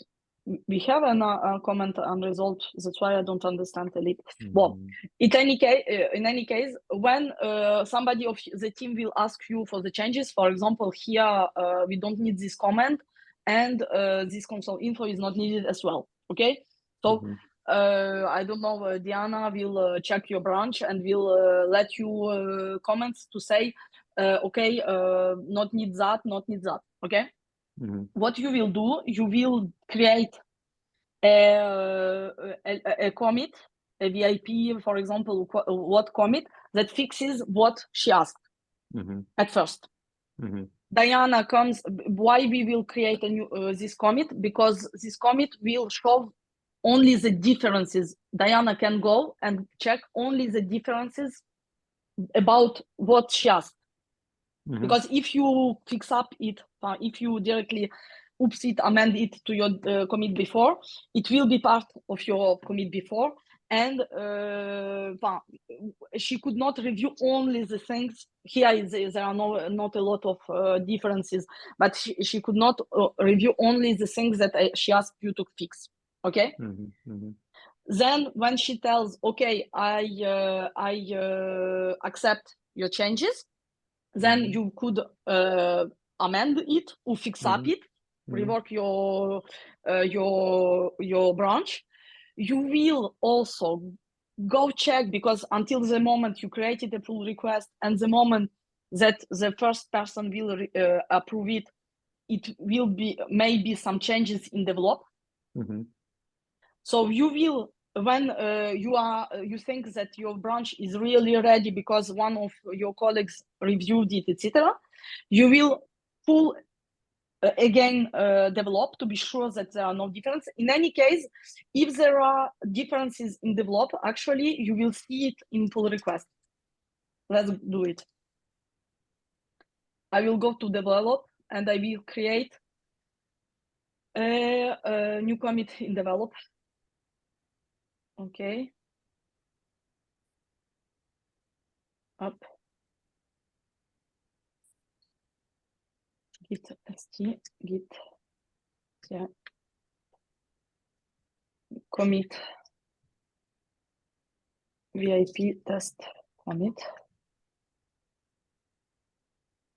Okay, I always forget to do it git add before.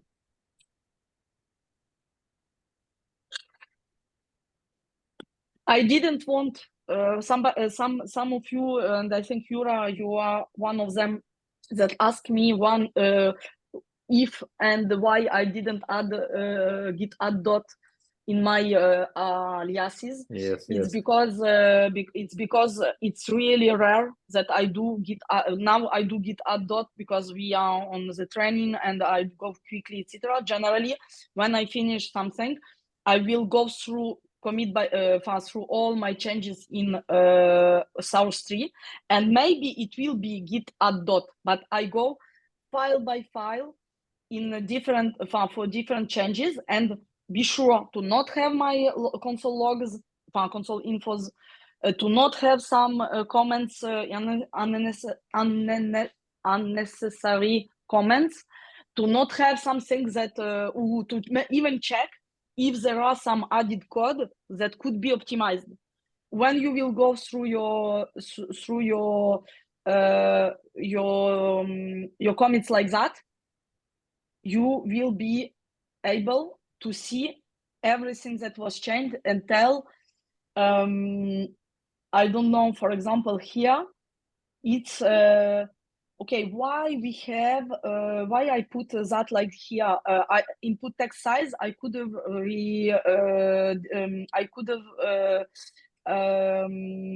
destructure it here directly. Oh, I forgot to do it. Okay, I open my file and I do it, okay?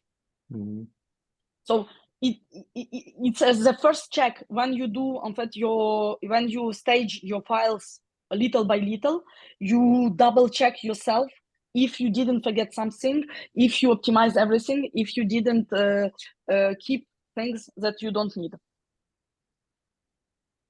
I understand. So yes, git add dot, it's really, really rare that we use it. So don't, rare. For training, not, we use it a lot, but generally you should avoid to use git add dot. You can do it also if, for example, at the evening, you want to finish, you finish your day, you need to commit quickly because you know that you will continue tomorrow. But yeah, you can add, yeah, with source tree, yes. But with source tree and here also, even with command line, you can add line by line changes, but the command is really, really strange. I knew the command, but I don't use it because it's really, you need to think a lot and you spend a lot of time about it. With source tree, it's really quick. But how to add the specific file part? What do you mean specific? Just one few lines from the file. Yes, that's what you mean. One. You mean if I add some only one some parts of the file? Love, can you write us or put a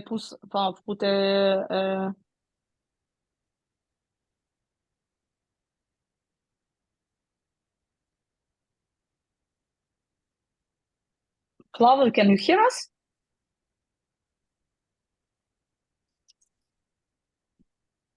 Okay. I mean you make many changes in one file. Yeah. Should be split. Yeah. Guitar 3, source 3. Yes. Okay. I don't know GUI. Maybe it's similar to source 3, but yes, in source 3. To do it, let's check git st, git ls. I will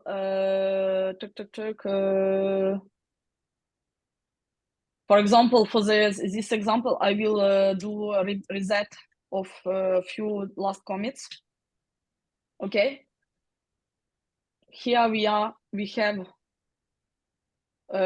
some parts about configuration git in your robots. It's a configuration as well. Here it's about styled components. So I will check where I add some style components. Here it's about splitting map filter. Yeah, it was a part of Jura commit. He creates a map to trim lines. Okay. For example, this one is a really great example, because here in the same file we have two different features. One feature is to fix a warning, a React warning. So we'll just select these two lines and stage them. Then we create a commit.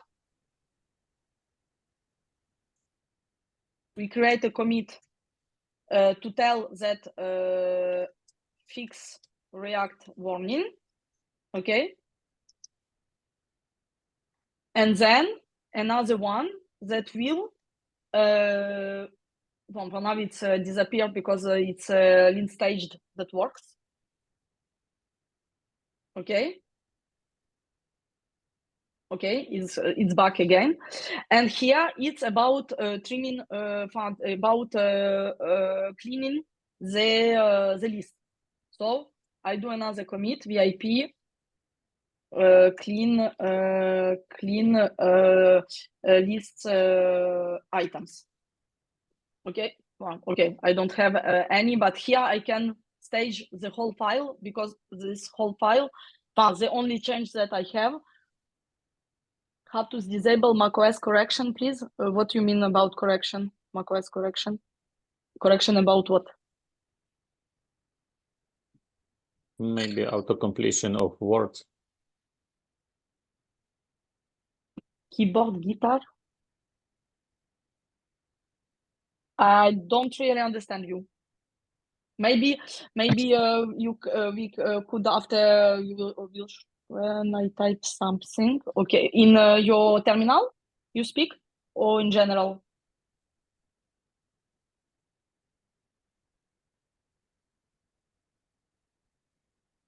I don't have a auto completion, I think. I don't know. Really, I don't. I have type. You know, Flav, about it. It was resulted guitar. Really, I don't understand what you are speaking about, because I don't see what is. I guess he means that he has problems with auto completion on his iPhone. So he trying to type word GUI like interface, guest interface, and auto completion. It made fixed for guitar.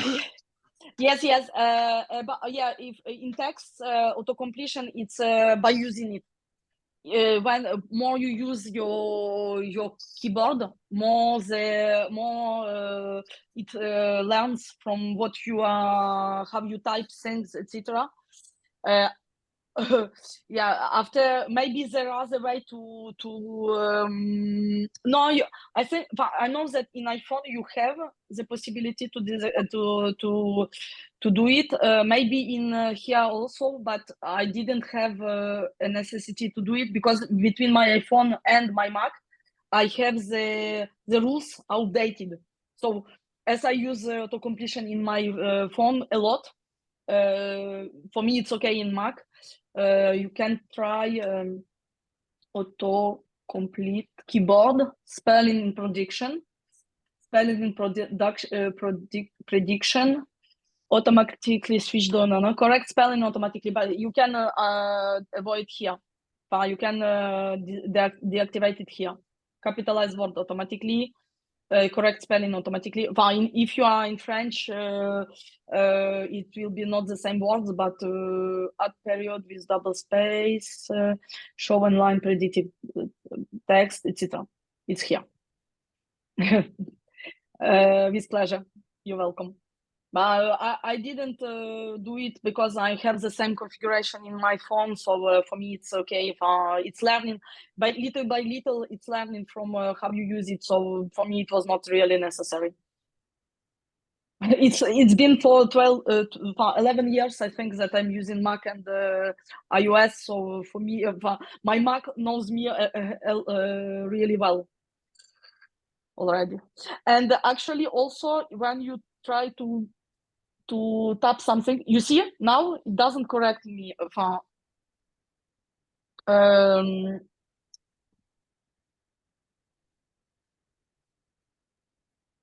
You can always revert by command Z.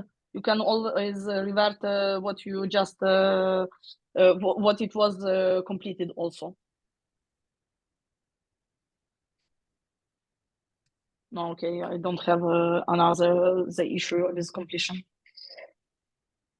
So guitar, what it's a GUI, and okay, I understand better now. And but I don't GUI. I still don't know really what it is. It's like source tree, yes.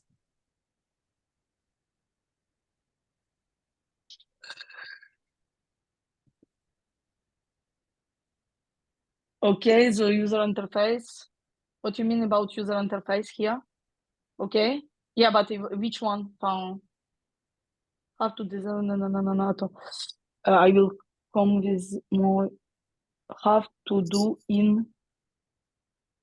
If you you mean in source tree.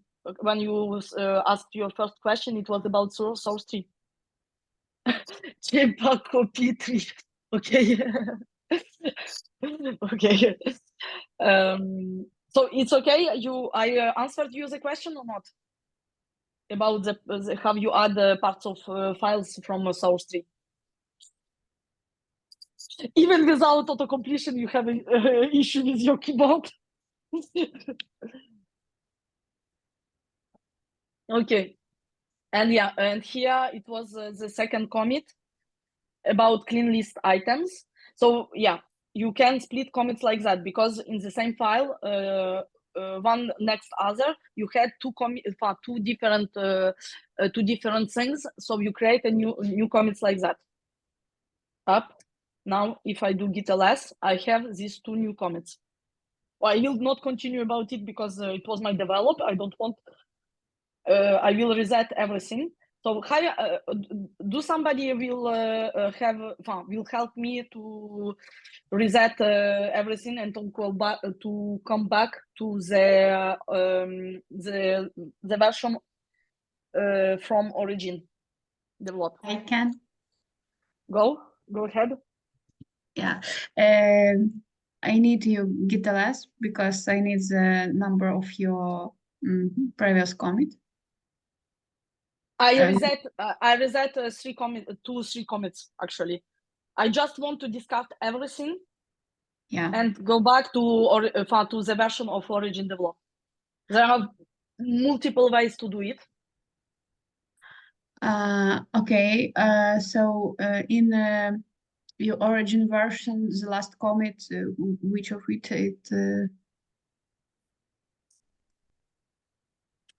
Yeah. It's origin develop and it's develop. Let me just put it a little bigger here also. So origin develop. Yeah, it's there are no links between both of them because I reset a few commits. I just want to revert everything that I did on develop. You want to revert everything? Yeah. Revert. It's not git revert. Yeah, huh? it's At first, Well, I want to make disappear all of these changes. How I make disappear all of these changes? Git Well- checkout dot. Okay. Actually, that you have a command here, restore files. I'm really used with checkout dot. So and even more, I'm more used with checkout -- dot. Before in Git, when you separate command from path, you needed to use -- and I'm so used to do --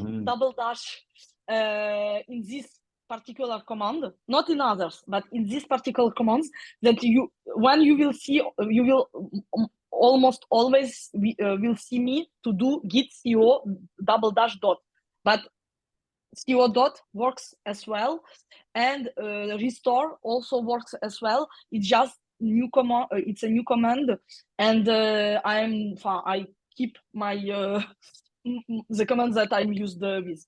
Okay, okay. We reverted all changes, but still have new files.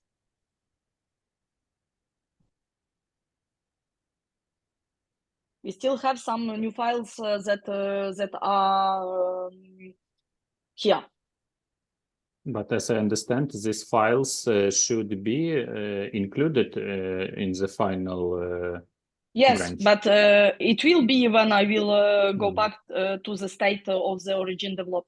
And But to go back to they the are here unstaged because we do earlier reset, yes? Yes.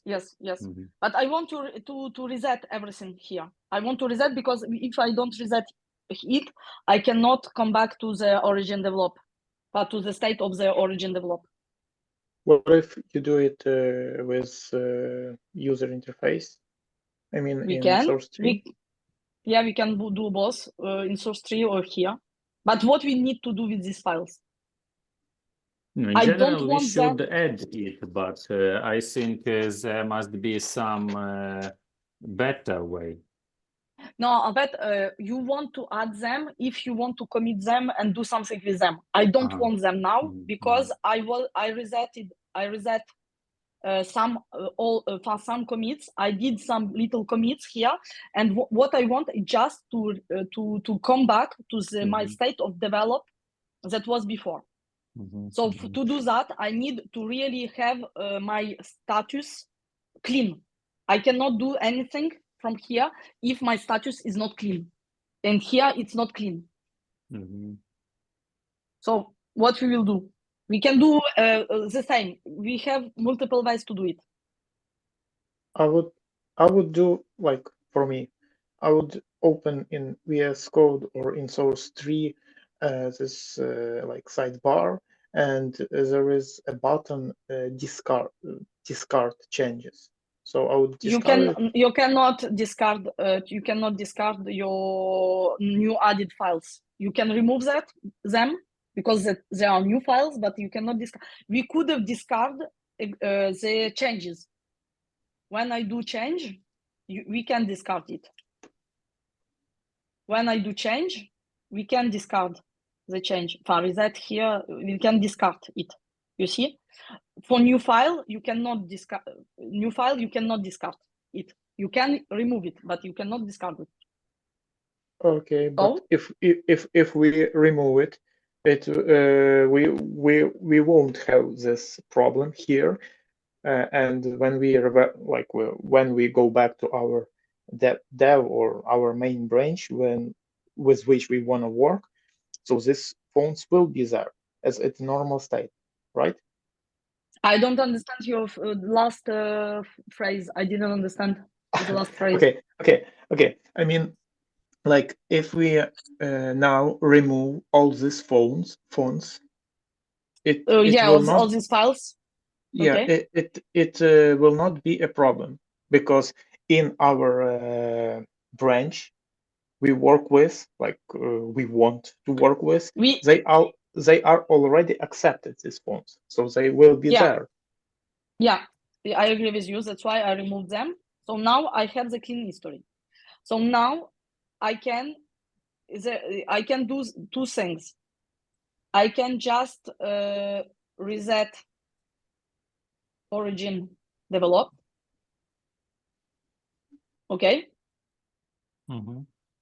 With the reset, I have also changes between my previous state and origin develop. So the same, I will need to do to reset all things. Here it's up. I reset everything. It was a new commit. Up.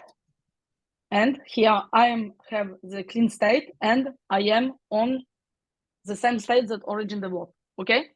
And another way could be, but you use one or another. But this one, it's a little more like when you will be a little more expert with Git, you have Git reflog. Git reflog, it's really powerful because it shows you every step that you did, at least since your terminal is up.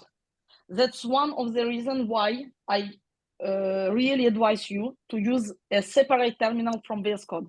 Because when you kill VS Code, it kills your terminal as well, or your instance of the terminal, and it kills at the same time the history of this terminal. The history for the Git of this terminal. Okay.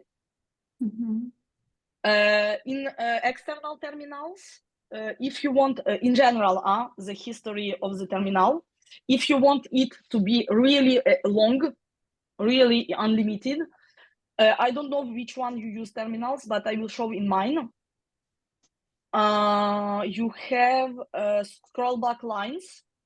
At least in item 2, you have scroll back lines, and I put it to unlimited scroll back. So I have the whole history and for the whole terminal, the whole history of my bash. The only thing that as I use multiple instance of the bash here, I have only one history left when I kill terminal. I don't remember each time. For me, when I kill terminal, it's a little like I start history from the beginning, because even if I have access to the history, it will be the history on only one of the instance, and I don't know which one it is. So I consider it. I don't use history for bash when it was killed. But because you see the history here in my principal terminal, is not in my principal in this instance is not the same than in this instance. You see, and is not the same that in this instance, etc., etc. Okay. Restore. What restore? Yeah, restore, but it's like I said, it's a new command from Git. New for me because I'm used with checkout, so I use checkout dot. But if you want, you can use Git restore. If you don't have any habits about it, you can use Git restore. But for me, it's checkout dot. Up. What we needed to do, so here we checked about multiple commits, if you want to split a file with multiple commits, and I know that it came first from another question, I think, of Yura. So you fix things separately at first, so the person can review.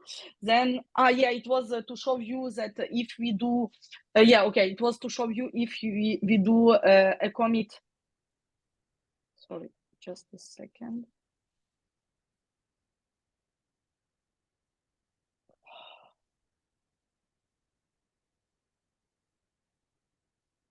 Okay, so it's good. When we do the commit and push in develop, okay, git add. Like always, I forget this one.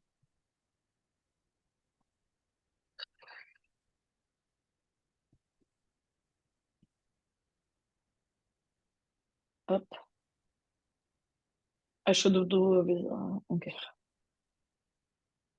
Okay. Normally, you see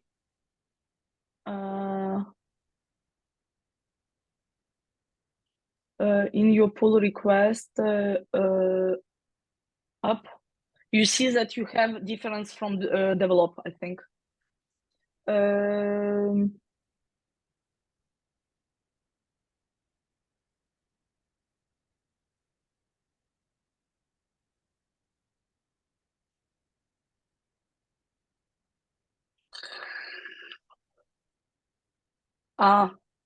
Okay, as it was declined, I will create here. Oh yeah, okay.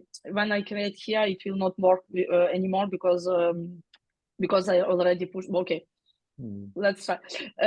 I think that's I don't work a lot with declined pull requests. Okay, I showed you that we can do it, decline it, but actually normally we fix things and we just ask to review again.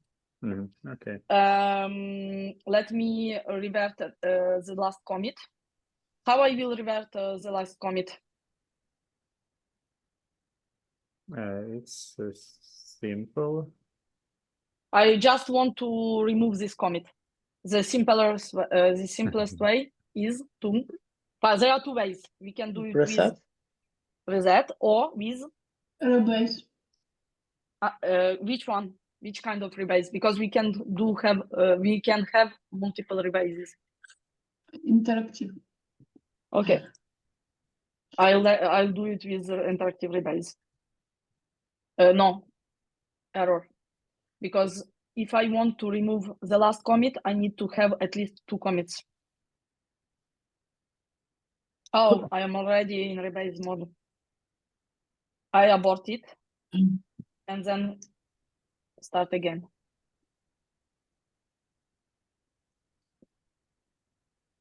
Up. If you have only your commit that you want to remove and you don't have any commit before, as it hasn't the history, it will create you error. You could try in your side. I know it already because I tried it. So if you want just to remove the last commit, you need to keep 1 commit before in your Git rebase interactive. Okay, git st, git push. Okay, will it work? No. Why? Because we change. You must use ---- force with this, yeah. Okay, but why it didn't work? Because our branch local is not the same that remote, but commits looks the same. So I think this is the main reason. Are you sure that commits look the same? They have different hashes. Here in origin develop, we have those commits, all those commits. Okay, so and in our local should be. But it could work if we change the history, if we change the commits. But here it's because we remote has a commit that we not have locally, and it prevents us to push something like attention. There are 1 commit in develop that you are not have locally. But I say, okay, I know that I removed it specially because I wanted to remove it. So I use force with Liz. Why we use force with Liz, not force?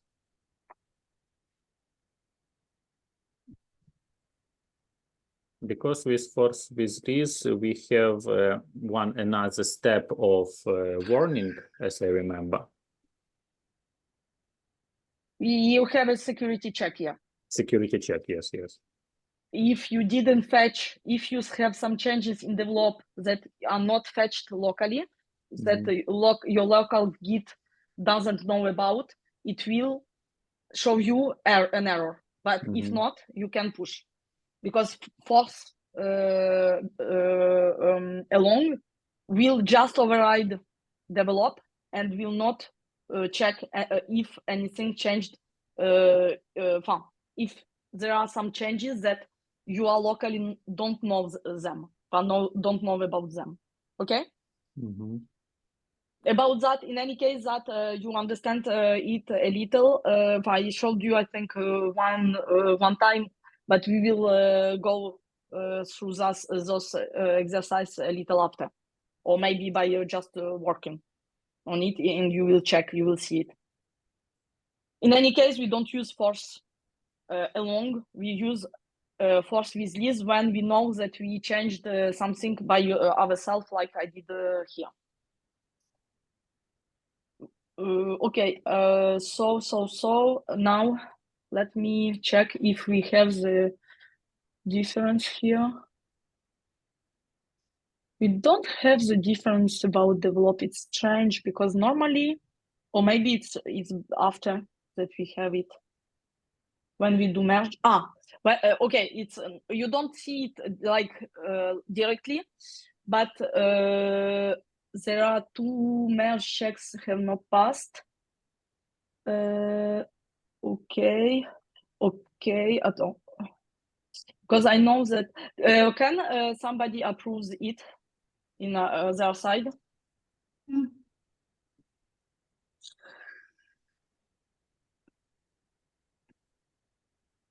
Normally it's already approved from default reviewer.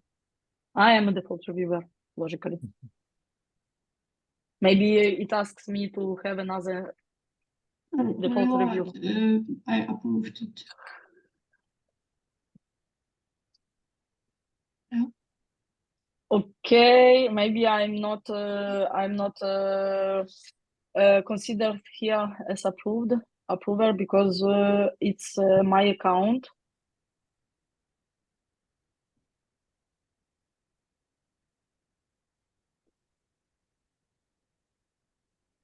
Can you approve? Yes.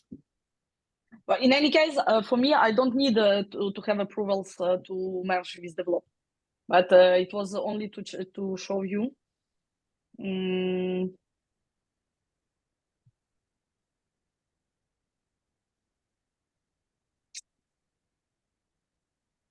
I wanted to show you. Okay, maybe let me not decline. Maybe just wait. I will try to remove this pull request. How can I revert this pull request? Don't remember. Edit.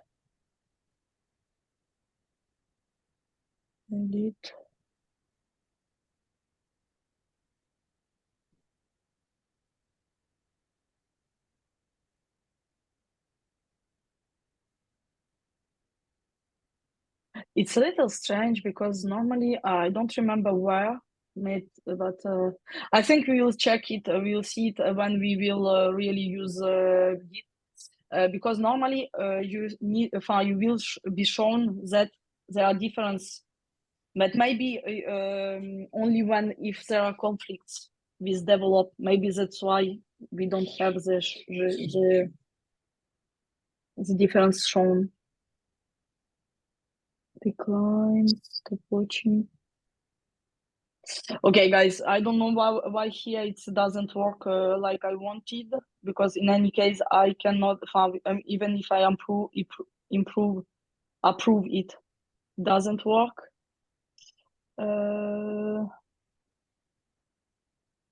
What I can do just for the exercise, just to try if it's that, I can remove for now, not remove, but discard the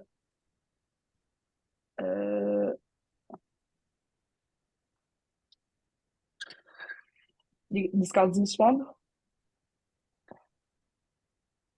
Okay. So when we back to our repository, now I should have been able merge. Yeah, now I can merge, and you cannot see. It's strange that I cannot see the difference with Git. Maybe it's because there are no conflicts. I think it's just because there are no conflicts, but if you have conflicts, it will be shown.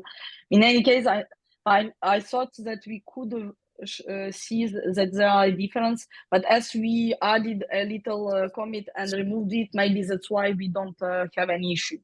We'll check that with the real updates. But in any case, when you are on your branch, you go back to your branch, but you will at first git pull to be sure that your develop git pull on develop to be sure that your develop is you have all before accepting merge request that you have all changes in develop. You will go back to your branch 11 branch, okay? Oh, okay. We don't see the difference because it was already here without VIP test, actually.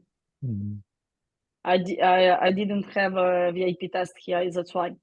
Well, we'll check it after when we will have a real differences between develop and our branches, okay? Okay. But normally you go there, you do rebase.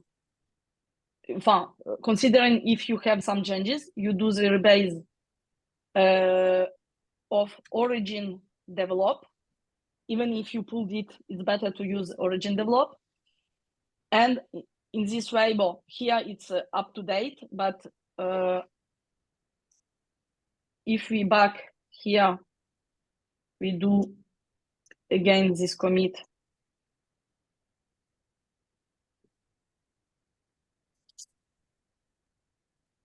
Okay, it's too long.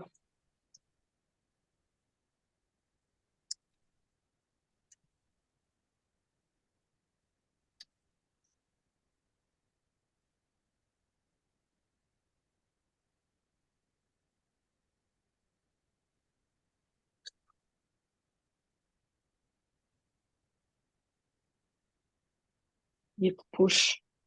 Let's say that we have the difference here.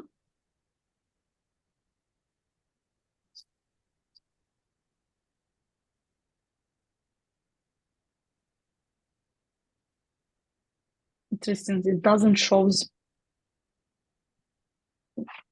Okay, git ls. So when we go back to our 11 branch, we will see with git ls that we don't have anymore the connection to develop.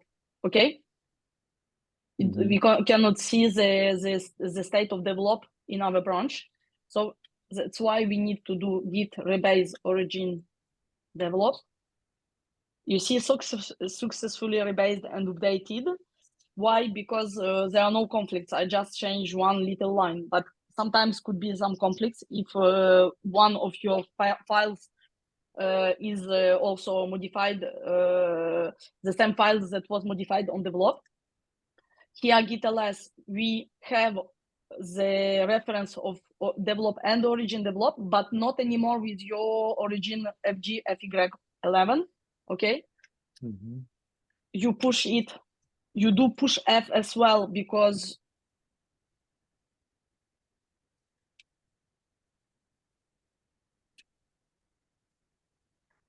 your branch changed, your commits, all your commits ash changed. You update test for training. It's F5 4 here, and it's 156 here. You see why? Because we updated the history of the commits. The history of the comments, it was just adding this new comment actually, and you can see that fixed accommodation description block still the same. But as we had another commit between, this commit hash changed, okay? New ones, new colleagues. It's a little clear for you? Partially. Well, partially. Actually, this moment with rebasing with all this stuff, like all of this, it's kind of cloudy. But all stuff before, it's clearly and about rebase, interactive, and so. Okay. In any case, about changes of hashes, etc., we have videos already. We already had the training with that info. Okay. So I will. In any case, we will make calls now also with you, Bogdan, and Irina, or other way, to speak about internship, and then also I let guys give you access to tech account. So all videos are in tech account. Okay. So you could go through last video videos for trainings, like the one we have now, and you could see some information there. You can in this video you will have some information about why hashes of commits changes, etc. And if you still have questions, we could do another session about it. Okay. Okay. Thank you. And then also you can ask questions to other person of the team, and we'll check. We could do another session also if needed more info. Okay. Okay. Okay. So for now, I don't remember if I pushed it. Its origin feature, so it's pushed. So now I'm sure that my branch is ready to be merged. Okay, so I can merge it. I will not do it because, like I said, it will move the ticket, etc. But now it's here you have all checks passed. You are sure that your branch is updated with develop. Okay, and then you can go with the merge. Okay, guys. Okay. Okay. I think we can finish there. I know that we spend more time. We spend this training with the conventions, etc. About Git.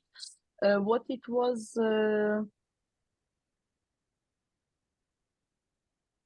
Oh, we have the whole history actually in our messages up. I don't remember what was the second subject that we wanted to see. Maybe Mobix. MST, Yes. Mobix. Yeah, I think in any case with Mobix, it will be better that all of you try at least this week a little more. This week, few days. Today, you continue a little today, and maybe a few first day of the week next week, and then we'll do another training session to speak a little more about Mobix. It's okay for you? Yeah. Okay. Up. I think there were another message when I. Yeah. Okay, guys, I will stop sharing up, and I will